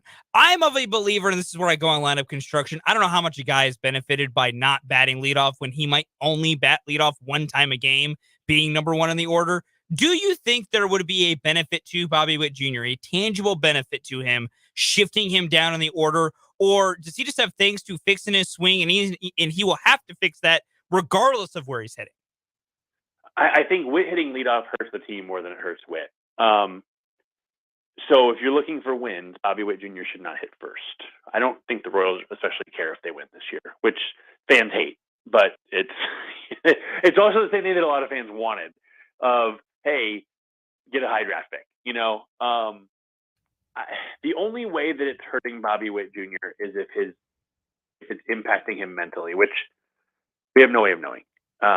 They're not going to come out and say, yeah, he's really down. He's sad. He went over 4 and he pouted. No, I don't think we're ever going to know that. But that's part of a manager's job, is to know, and a front office and the coaching staff, not just Quatrero, but to know if the struggles have gotten to him mentally. If they haven't, I'm tired of seeing him in the leadoff spot with a 250 on base percentage over the last month or whatever it is, just from a Royals fan perspective. But from a Bobby Witt perspective, I don't think it matters that much. I just don't. I think that gets him more at bats. It gives him more of an opportunity to break out of it. Ultimately, I think they're wrong that he is a leadoff hitter long term. Not that they said leadoff, top of the lineup. And I could see 2, 3, 4. I could see him anywhere from 2 through 6 or 7 throughout his career. I just think leadoff's probably the wrong spot. But I don't think it really impacts him that much to be in a leadoff spot, even if he's struggling. All right, Dave, my final 2 questions for you are 2 for the road here. First things first, Drew Waters, is he back up today? I don't see how he's not. He only gets 20 days, and today's day 14 anyway. So get him up after he had a really good weekend. He had 2 home runs yesterday, almost there for the cycle. If one of those home runs was just a single, he missed the cycle because he hit a second home run. That's what got him. I would get him up today. I think he will be, but I would say 70% that he will be. I've been on Waters watch all morning, just waiting to see if this gets called. Oh, yeah. This is the right spot. So we'll see, but I'm right there with you. That just get him up while he's hot, see what happens. And then last thing I got for you, Nicky Lopez probably going to get called up sooner rather than later. With him specifically, if Lopez gets called up, does Hunter Dozier get DFA? So 2 weeks ago, my answer would have been, yeah, I think so. I'm less sure because Maikel Garcia struggled some. I still would lean toward Dozier being the DFA. He's just not playing much. I think there's a reason for that. But I think it could be Maikel Garcia. I'm more like 55% Dozier, 45% Garcia, and I was like 90% Dozier, 10% Garcia a couple weeks ago. So going in the wrong direction. But I still lean toward Dozier going. I as a big Maikel Garcia fan, I'd be a fan of it being Dozier over Garcia, but I see your point and I see your logic, so we'll just have to see. Dave, thank you so much for coming on, my man, and hopefully the Royals can get some wins over the Tigers to lift our spirits the rest to start this week. Fingers crossed. Thanks, Fulton. That is David Lesky of Inside the Crown. Always a pleasure to have Dave on the program. That'll do it for the 1 o'clock hour. We got the 2 o'clock hour, some college realignment coming up here on Mic'd Up.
Welcome into the final hour of Mic'd Up here on 580 WIBW. Fulton Caster here with you as we begin the final hour of today's program. I want to thank you all, as always, for being a part of the show. I want to thank David Lesky for coming on the bottom of the 1 o'clock hour to chat all things Royals and to have a true remember some guys moment with some people that have thrown no-hitters. There's always those jokes on Twitter about, one of the jokes was like, man, dudes love nothing more than just sitting in a room together and just thinking of old random athletes. It's true. Nothing is better than remembering some guy's time. Nothing is better than just sitting with the fellas and trying to think of random dudes who played sports, including Philip Umber, Mike. I forget that Mike Fiers threw not one, but two no-hitters. I think David's right. It's just a matter of time. The Royals maybe eventually will stumble into one because, man, those things are truly random. They really, really are. Coming up here in the final hour of Mic'd Up, we're going to look at the most recent updates alongside the lines of college realignment, including how Kevin Warren kind of left the Big Ten in a little bit of a strange place when he left his job as Big Ten commissioner, and how he kind of put the situation a little bit in a different spot for new Big Ten commissioner Tony Petitti, and how his spot is. And also, will the Big Ten look to expand a lot more? We will look at that coming up in this hour. Play a little overreaction, proper reaction, and we'll preview the Royals matchup with the Detroit Tigers coming up this evening from Kauffman Stadium. Brady Singer will be on the bump tonight against the boys from Detroit. As always, you can join in on the show on our text line, 785-272-9429. Also on the Flame Place Wine and Spirits phone line, 785-272-9429. You can also jump in the comment section of our YouTube live streams. Go to youtube.com. Sports on 580 is the YouTube channel. Subscribe if you haven't. We would appreciate it. And then you can jump in the comment section as well. Just the many myriad of ways you can participate and be a part of today's show. Something I always implore even more than normal. I love all of you jumping on like normal. I love it even more when it's just me here, because then it's just more people to interact with and more things to do. But we're going to lead off this hour. We have spent a lot of time on conference realignment in college football lately. And there's a main reason for that. It's kind of a very tumultuous situation, and there's a lot of moving parts that are still going as the dust is not settled. The plates are still shifting on who will end up where. We don't know if the Pac-12 will continue to survive. It might fully collapse. Other teams might go to other places. The SEC might expand. The ACC now might fracture. There's a lot going on. And this latest round of realignment was, of course, kind of spurred mainly by Oklahoma and Texas heading to the SEC. Well, I remember that, and the Big 12 has added, of course, their four new teams of Cincinnati, BYU, UCF, and Houston. They've added those four schools in the wake of, Oklahoma and Texas leaving for the SEC and everything else that's happening. But then there was the second wave that's kind of kicked off, which it began with the reports that USC and UCLA are going to go to the Big Ten. And since that moment, we've kind of been a bit more quiet on what the Big Ten's doing. We know that they, of course, would like to add Notre Dame. Notre Dame has been the Big Ten's white whale for who knows how long at this point. The Big Ten wants Notre Dame. They've always wanted Notre Dame. But Notre Dame just kind of has their independent deal, and it works for them, and it's worked for a long time. And then, of course, we also have heard a little bit that Oregon and Washington would be a target potentially for the Big Ten. But there's a bigger thing at play for the Big Ten right now, and it has nothing really to do with their at least adding schools or trying to get other schools to sign on. So, former Big Ten Commissioner Kevin Warren, he left his post. I believe he went to go be president of the Chicago Bears. Yes, I am correct. He's team president and CEO of the Bears. I wanted to make sure that I was right because I vaguely remember that happening, but I was like, man, I could misremember. That's what Kevin Warren did. He took over in January 2020, and then about 3 years later, he, jumped ship and headed back to the NFL. And so about a month ago, the Big Ten officially introduced Tony Petitti as their new commissioner, and he will be the one overseeing the Big Ten. And he said when he came in, he had 4 immediate priorities in his job as leading the Big Ten, the second biggest conference in college football. His first goal, he knew he needed to streamline and figure out the proper integration for USC and UCLA joining in the 2024 and 2025 season. He wanted to explore the new media rights deal for the expanded college football playoff and what that'll look like. And he wanted to try and still tackle down some things with name, image, and likeness, NIL. But there was one little piece of info he needed to finish that, I'll be honest, before I read in this, I just want to make sure I would be remiss if I don't point it out. All of this is courtesy of Pete Thamel at ESPN. He put together a great piece in ESPN breaking all this down. I want to make sure to give credit where credit's due on who kind of synthesized this information. It's not like I've been scouring the waves and putting together my reports. No, Pete Thamel did this. It's great work. But Thamel points out that lastly, Petitti was going to prioritize the completion of the TV contract with Fox and Fox alone that was worth more than $7 billion that was negotiated by Kevin Warren. That, I'll be honest, until I read this report from Pete Thamel, I thought that was done. Like, finished. T's crossed, I's dotted, lines signed. I thought that was Dunsky. Apparently it's not. Now, wrapping it up seemed like a mere formality. That's what it's been mainly seemed like, and that it shouldn't completely unravel. That's the word I will use. But there are other things that the Big Ten is still trying to work on, and we're about, 3 months or so, give or take, away from the season kicking off, and this is not fully done. This is from an industry source to Pete Thamel that said, quote, "These deals aren't done, and they aren't what they are represented to be from the standpoint of the NBC deal and the availability of all members to participate in November games in prime time." Interesting that there seems to be a bit of a problem with this being done.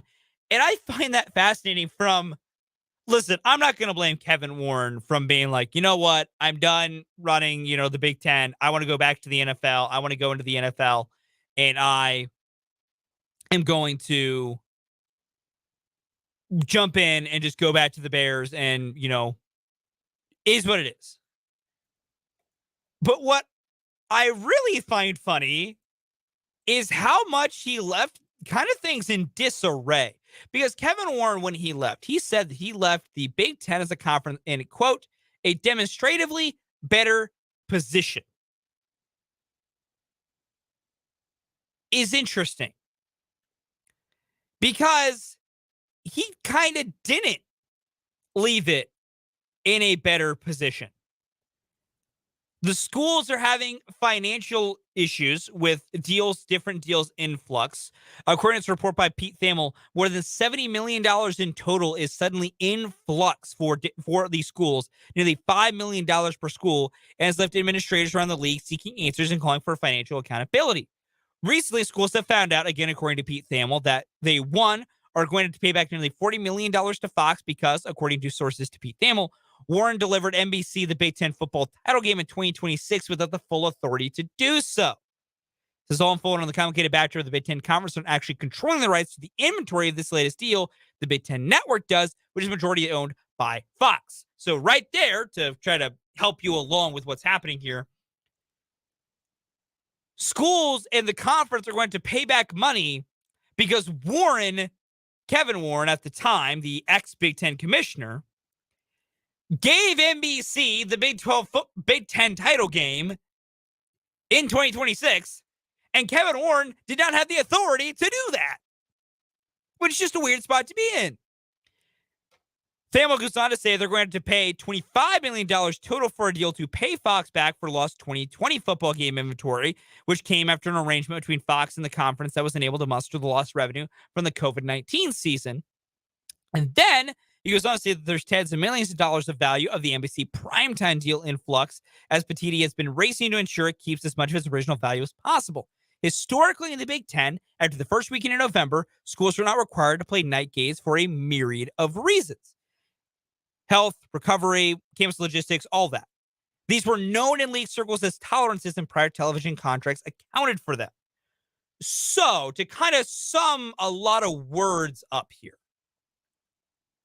the Big Ten, in this massive TV deal they're a part of, which includes giving NBC certain November primetime games to be arranged, a thing that's difficult to do in the Big Ten because of this noted thing, is that for the Big Ten, after the first weekend in November, schools are not required to play night games. They can just do other things for these other reasons, and these things have been known for a while. And prior TV contracts accounted for this. They just knew, hey, Big Ten doesn't really play night games after the first weekend in November. Cool, we will not try and schedule that with the inventory. And it's just fascinating to me that apparently didn't come up, that Kevin Warren didn't bring it up. Just the long and the short of it with this entire thing is Kevin Warren, when he left and he went to be president of the Chicago Bears, said, he's like, all right, Big Ten, it was fun, great 3 years. I've left you in a better place. Have fun. Well, it looks like Kevin Warren kind of left the house a little in complete disarray, which is a problem. Multiple sources have told ESPN that there's been a pushback from a number of schools, including Michigan, Ohio State, and Penn State, to play the late November night games under the new contracts. That's a problem. That's a gigantic problem. And then this is a bigger point. NBC, apparently, again, according to the report from Thamel, was not aware until well after the initial contract was signed this summer that these big brand schools, the Michigans, Ohio States, Penn States, had historic tolerances when it comes to not playing the night games that were part of prior TV arrangements and would resist being available. This is a quote from Michigan Athletic Director Ward Manuel. He said, quote, NBC was surprised and I was surprised. We had not discussed, and I had not discussed with anyone in the league to change the tolerances we had agreed upon years ago. Those tolerances being, after the first weekend in November, they don't play night games. So Kevin Warren negotiated a very big TV deal that was lauded of how amazing it was. It was going to bring so much money. It was a $7 billion TV deal with Fox and a little bit of NBC that was going to really put the Big Ten in such a good spot. And Kevin Warren, when he left, and how Petitti thought it was going to be, you know what, guy, cross some T's, dot some I's. But it's a mere formality to wrap up that TV deal. Well, apparently it's beyond a mere formality, because apparently NBC won one of these primetime games, and no one told NBC that the schools they would probably want wouldn't play them. And no one told the schools to get rid of their tolerances and just play the night games. Just a lot of shady lack of communication between Kevin Warren and what seems like his entire staff in the Big Ten. So, Tony Petitti, I do not at all envy you for what he is trying to work through right now. It has been an entire problem because apparently this big, gigantic media rights deal that they wanted to get done is just, it should happen. NBC has gone as much to say an NBC Sports spokesman told ESPN, said, quote, "We're excited to start our Big Ten deal this fall. We had a great relationship with Kevin Warren and same with Tony Petitti. We're confident that any and all outstanding issues are well on their way to being resolved." So the odds are that it's going to be finished and they're going to figure it out. But the fact that it's not and the fact that it's in such a weird spot is just, it's kind of a dark mark on this on the resume of Kevin Warren, or at least of his tenure leading the Big Ten, that he kind of left the conference in a really bad spot because they're trying to now go through on the fly and finish a TV deal that is going to have a lot of other problems. But I don't know. It's very fascinating. But yeah, the Tony Petitti has a lot of work left to do to try and get this done and get this handled. And I don't know how it's going to go. I believe that it will get done. There's far too much money at play for both Fox to generate through other things and the Big Ten generating through Fox and NBC, that I'd be surprised if this doesn't get done. But man, Kevin Warren left the entire house in complete disarray when he left. And now Tony Petitti is just desperately trying to get everything back in order and get everything going. But I couldn't imagine first month on the job and you're like, all right, buddy, you know that gigantic $7 billion deal that the old other guy closed and signed off on, and you thought you just needed to like put your initials on a few papers? Yeah, we need you to basically renegotiate half of that and get all this money to work.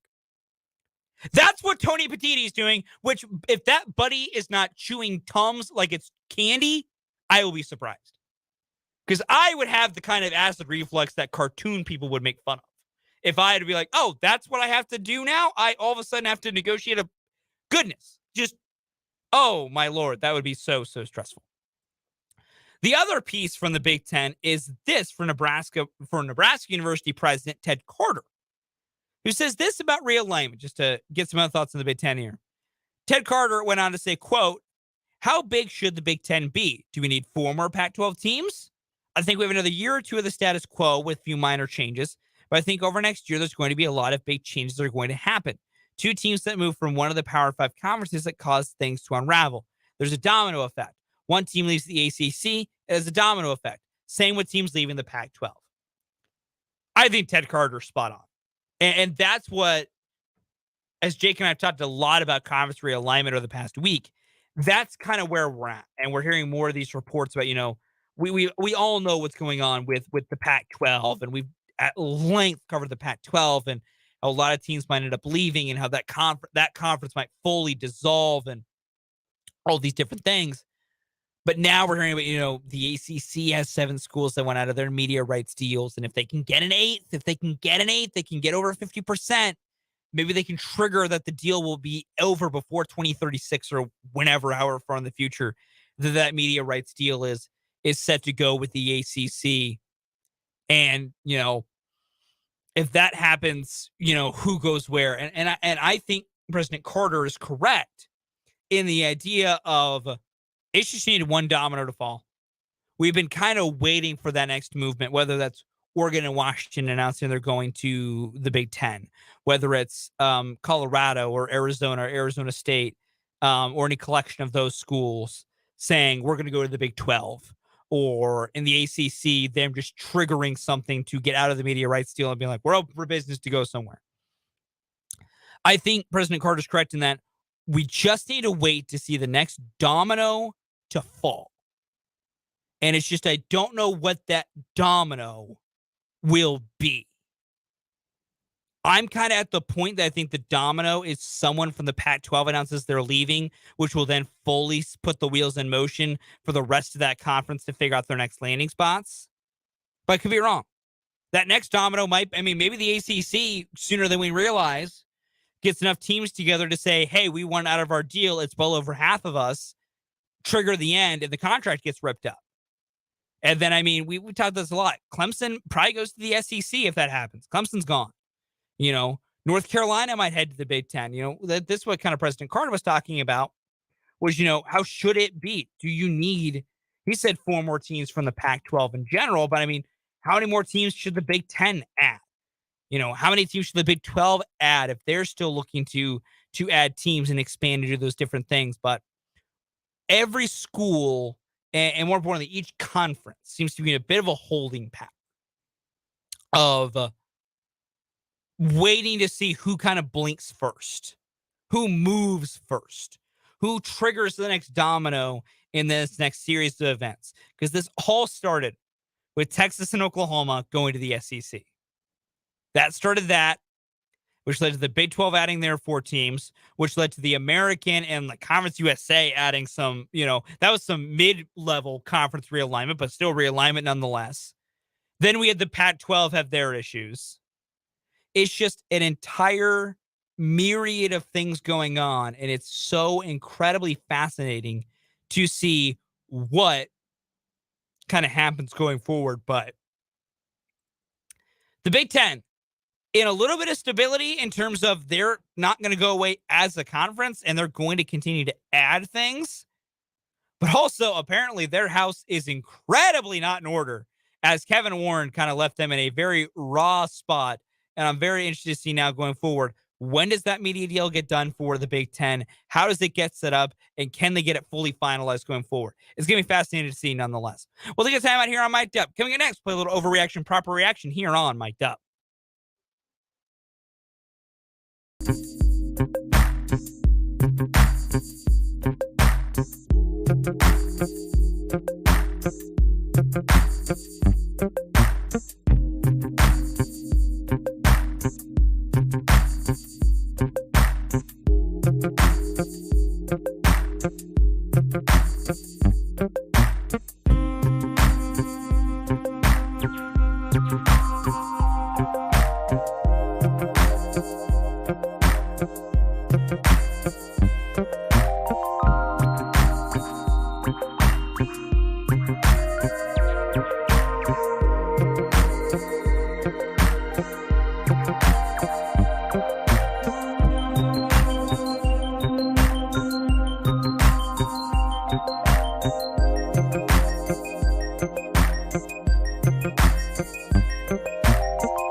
for a little overreaction, proper reaction here on Mic'd Up. And once again, Kyle joins me here on Mic'd Up. And Kyle, first things first. Very simple one for you.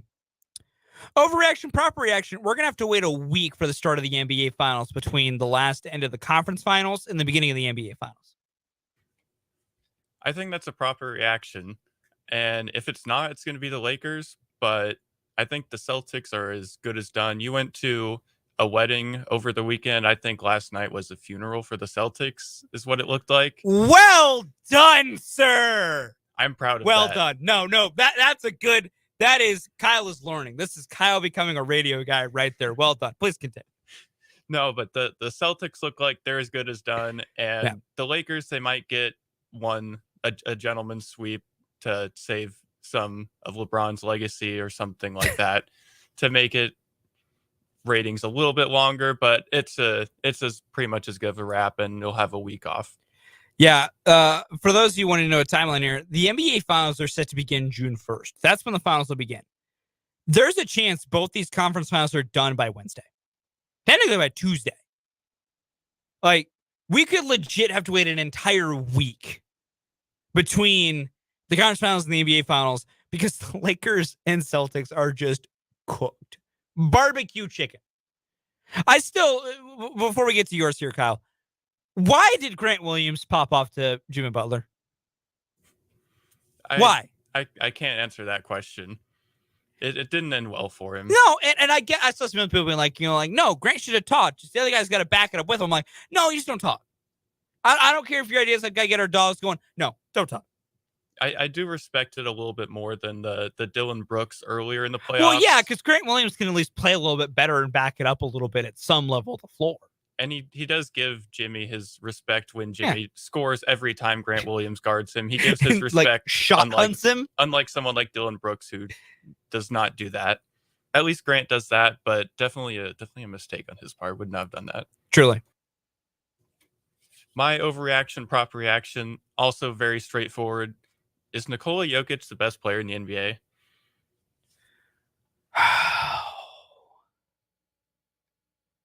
Man, I gotta say proper reaction. And here's my thing. One, Nikola Jokic is your well-deserved MVP this season. It should not have gone to Joel. And I love Joel. I'm a KU guy. I love Joe. I love Joe to death. I think MVP voter fatigue is the silliest thing in sports. And it happens in every sports league has it. I hate it, and it's stupid. I don't like voter fatigue. I don't like the idea of we're not going to vote for a guy because he's won too many. We don't want to give because that would have been Nicola's third straight if he would have won this year. We don't want to give Nikola 3 straight. That puts him into too much rarefied air of other guys who've won 3 straight. Get out of here with that. And here's why I say it's proper. Name me one guy of Nikola's build, particularly his build, but name me one guy that can score as well as he can in the ways he can, who can rebound as effectively as he can, and more importantly, that can pass like he can. His ability he affects a game at more levels than any player in the league, in my opinion. And I will openly admit it's not the most well-versed opinion. But going active players right now, best player in the NBA is Nikola Jokic, and I think it's kind of close. Like, I would hear other arguments for a few guys, but right now, he should have been MVP. Again, should have been. The dude is a walking, we thought Russell Westbrook was a fun walking triple-double. There's more behind Nikola's stats when he posts those than Russell's. More importantly, I can't remember what the number's up to now. It's been a billion games since the Nuggets have lost, but Nikola posts triple-double. That to me speaks more about how great you are, because Russell would, Westbrook would put up triple-doubles, but the team wouldn't win. And it's well, it doesn't matter then. You got to win the game. Whereas Nikola gets the triple-double, and it just works. It just happens. And it's because it's coming through the way the offense works. So, no. Long end-around way to get to it. Totally proper. Best player in the NBA. Hands down. Yeah, just for fun, Jokic is averaging a triple-double in the playoffs with 13 rebounds and 30 points and shooting like 55% from the field. That's the Stupid. big difference between him and Westbrook, is Westbrook will do it shooting 40% from the field, and Jokic is incredibly efficient. I mean, he had what, 37, 21, and 14 in game 1 of the Western Conference Finals? You can make any combination of numbers, and I'd be like, yeah, he had that. It's insane. What he does on a basketball court is truly ridiculous. And I'm still bummed. I'm less bummed than Dan is. I mean, Dan was, of course, probably a little annoyed that Nikola Jokic did not win the MVP award this season. But even I was like, I love Joe, and I'm happy Joe has an MVP now. That's good for you, Al. It didn't make sense. It didn't make sense to me. And as great as Joel does some things, Nikola Jokic, man, there's just so many ways he touches a game that just he's fantastic. He's truly great. Overreaction, proper reaction. Though teams can now dress a third quarterback on game days. That rule has passed. Barely any team will take advantage of that this season. I think that's a proper reaction. I mean, they're going to dress the quarterbacks just because, I mean, they kind of have to, but I don't think there's ever going to be another. I mean, there will be at some point down the line another 49ers situation with 2 quarterbacks getting hurt.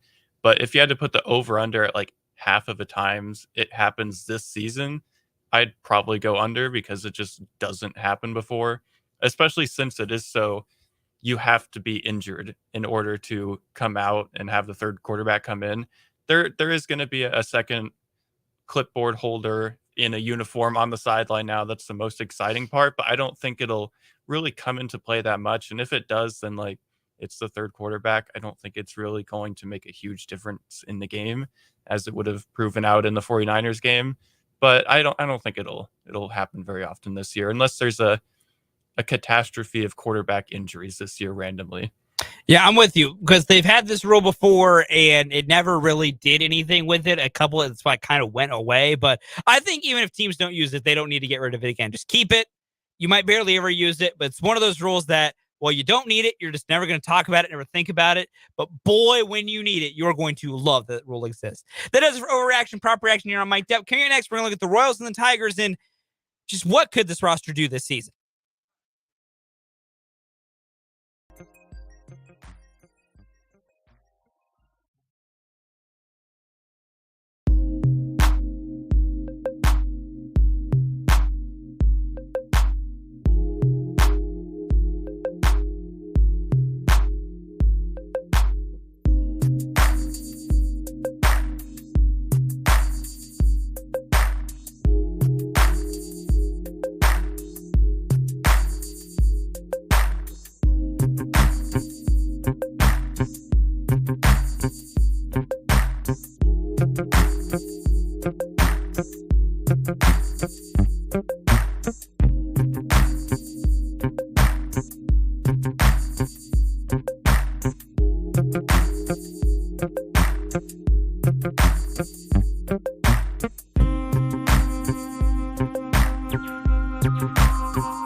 Wrapping up this final hour of Mic'd Up here on 580 WIBW. There's been a lot of moments where I keep interjecting rule changes that are happening in the NFL being proposed because they keep trickling out from the owners' meetings in the spring meetings, essentially, is the proper way to call them. There's been another report, this from Albert Breer, again, at Sports Illustrated, who said there's been a vote on touchbacks on kickoffs. The rule will be the ball will be put on the 25 if they are fielded inside the 25. So essentially, the touchback's extended to just if it's, in the 25, we're going to put it there. Try and eliminate kickoffs at all. The vote's been pushed to tomorrow and may not happen at all in the face of strong opposition to it in the room. Some owners said that their special teams coaches told them it was a bad idea. First off, big shock that special teams coaches say that it would be a bad idea to do this because it diminishes special teams coaches' jobs. And they want to keep their jobs. Secondly, the other part is this. The rule is stupid because, guys, here's my thing. I've talked about this a bunch. The XFL has fixed kickoffs, and why no one is trying to implement it baffles me. For those of you that don't know, the XFL kickoff works this way. You have your kicker at the one end who's going to kick the ball off the tee.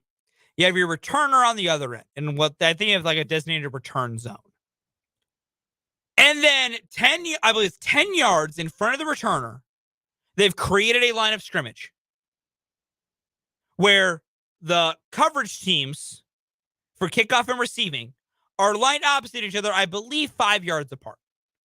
The numbers might not be fully correct here, so I apologize for that. And then when the ball is kicked, those two lines, the coverage team and the receiving team, can't move until the ball is fielded. And then from a shorter distance, they engage, which eliminates the high-speed collisions that are the dangerous part of kickoffs. I get the idea of make the game safer. I've always been for that. I have been a champion of it. I've been a champion of make the game safer.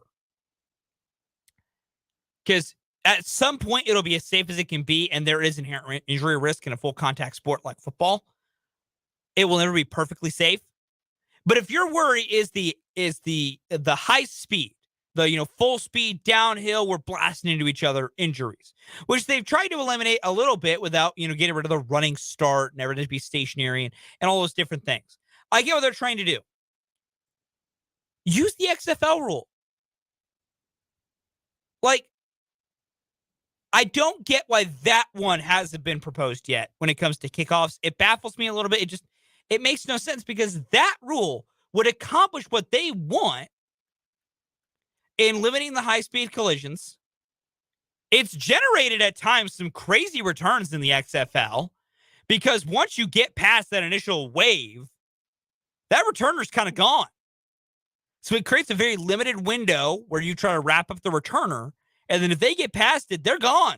They're gone. They're out of here.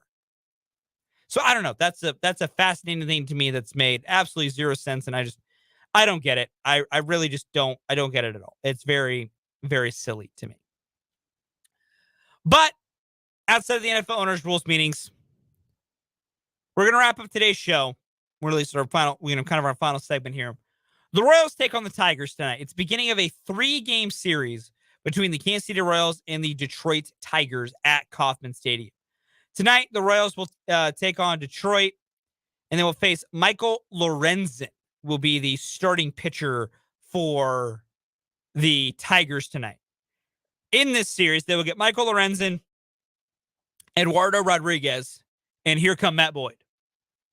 Those are the 3 pitchers that they will get in this series versus Detroit. Brady Singer will go to the mound tonight for the Royals. They have not decided on a starter for tomorrow yet. I assume we'll get that announcement after today's game. At this point, I think they're going to go opener again tomorrow. In theory, I think you could possibly go Carlos Hernandez again. I'd have to look at pitch count and what have you, and then it comes down to usage rates and stuff like that. But I think technically they could try, and they would just use probably Mike Myers as the bulk guy. Or maybe they call Boston Cox. I don't know. They got options. You could call Boston Cox and just give him a start tomorrow. I don't know what the plan's going to be. That is still undecided. And like I said, Zach Greinke will go in the series finale. All 3 games are evening first pitches, 6:40 first pitch times for all 3 contests between the Royals and the Tigers coming up in this series. The Kansas City Royals are actually favored to win a baseball game tonight. Barely. But they are favored. The money line is minus money for both teams. It's a minus 105 for the Tigers and minus 115 for Kansas City. The Royals are a minus 1.5 on the run line. So, surprisingly, the Royals are a favored team in this game against the Tigers. The Tigers will enter the series at 20-24. They have lost 2 in a row compared to the Royals 3 in a row. The Royals, of course, as we all know, had their 3-game sweep at the hands of the White Sox that they dropped this past weekend. The Tigers' last 3 games, they were in Washington for a 3-game series. They dropped 2 of 3 to the Washington Nationals. Tigers pitching has not been that great this season. Michael Lorenzen's been one of their brighter spots. He has a 3.44 ERA this season. He is 2-2 on the year. The problem is that offense is stanky for the Tigers. Like, it's not good. And I know I say that, and that means they might play better today, and they could. Royals pitching at times has been really bad.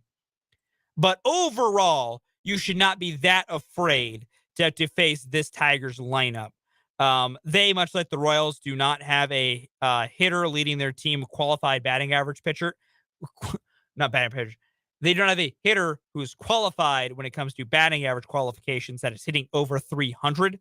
Their batting average leader is Riley Green, who's batting 282 on the season. For comparison's sake, Salvador Perez leads the Royals with a 281 average. Salvador Perez also has 10 home runs to lead the Royals compared to the 5 home runs for Jake Rogers of the Tigers. And Perez's 26 RBI leave the Royals compared to 21 for Spencer Torkelson. So, offensively, the Royals should be able to stay in this game. Hitting-wise, the Tigers, as Dave Lesky and I talked about earlier today in the 1 o'clock hour, they pitch to contact. They don't strike a lot of people out. And that, for a team like the Royals, should help them if they're able to work with that, if they're able to not get bit by strikeouts. You know, for comparison's sake, Michael Lorenzen has 26 strikeouts in 34 innings pitched. That's not a lot. He's also given up 32 hits in 34 innings. There's a way to get to him and a way to do these things. So, I don't know if the Royals are going to win tonight. I feel like they can. I feel like they can win this series. And I know you might say, but Fulton, you said that about the White Sox. And you said, you know, that they could go 4-5 in that road trip they were just on. Yeah, and I was wrong. I could be wrong again. The fact of the matter is, though, the Tigers are a team that is beatable. The Washington Nationals, they get after that, are a team that is beatable. The Royals have 8 games left this month. Can they go 4-4? And I know it's really frustrating and annoying to keep sitting here and hoping a team can just go 500 over a stretch. But can they? That would be positive. And that's all you're looking for, is some kind of positive momentum and more positive vibes is what you would want for this team. Weirdly enough, all the wins for the Royals this month have come in 2-game spurts instead of one win in that series against Baltimore. They had a 2-game winning spurt against Oakland and the White Sox. Then they won their last 2 games against the White Sox and won their last 2 games against the Padres on the road. That is where their wins have come from this month, as they have won 7 games in the month of May, which stinks and is like, oh my goodness, they've only won 7 games this month. And yes, that part does stink. And that's what they won the previous month. But on the same token, little by little is what you got to do. And it stinks, but that's where you're at. But you have a chance to win even more games this month. And I really think you could finish this month up strong over this series with the Tigers and over this series with the Nationals. And then you get 2 against the Cardinals. And I don't know what to think about the Cardinals anymore, man. I don't know. They're, I guess, better than I thought. I still think their pitching stinks. I still think their pitching is bad. But their offense figured it out, particularly because Nolan Arenado remembered that he's Nolan Arenado and the greatest third baseman playing the game right now. He remembered that, and that's helped them. So I don't know if you could win either of those games in St. Louis. I really don't know. We have Detroit, you have Washington, you have the 2 against St. Louis, and then you have the Rockies. You have the Rockies coming to Kansas City, and then you have Miami. You can we keep talking about this. You can string together some wins. You really can. But it starts tonight against Detroit, and it starts with getting hits, getting base runners, finding a way to perform, finding a way to play better, and finding a way to kind of snap this offensive funk. I think it's a brief offensive funk. I think they're going to find a way to get out of it and find a way to work through it eventually and find a way to make it make sense and to really find their groove again and start scoring some runs. I hope that starts tonight against the Tigers, but who knows? We'll see what's going to happen here. But I really think they could find a way to get it done and find a way to perform and be in a position where they can try and actually be a somewhat winning ball club for a very, very brief stretch of time, no matter how brief that stretch of time ends up being. We'll take one more timeout. We'll wrap things up with a mic drop coming up next.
Time to wrap things up here with the mic drop on Mic'd Up. I want to thank all of you, as always, for joining me on this solo show today. Jake will be back tomorrow. We'll finally be back to a full two-man show yet again coming up tomorrow after I took my day off on Friday and Jake had some other business to attend to this afternoon. But Jake will be back coming up on Tuesday. And we'll be back full force, me and Jake LeBon, to be back with you to hopefully discuss a Royals win. To wrap things up here today with the mic drop, I am a fan of a lot of these NFL rules changes that are being proposed and some things being floated around. More importantly, I just like the Royals. I have to cut this off right now. Folks, we have a gigantic news dump. The day has come.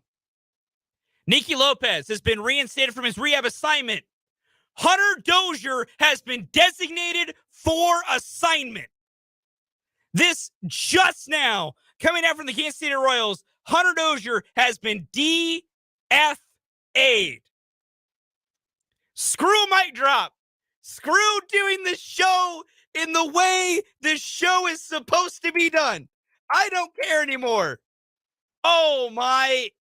It's not Drew Waters, folks, but it's Hunter Dozier. He has been DFA'd.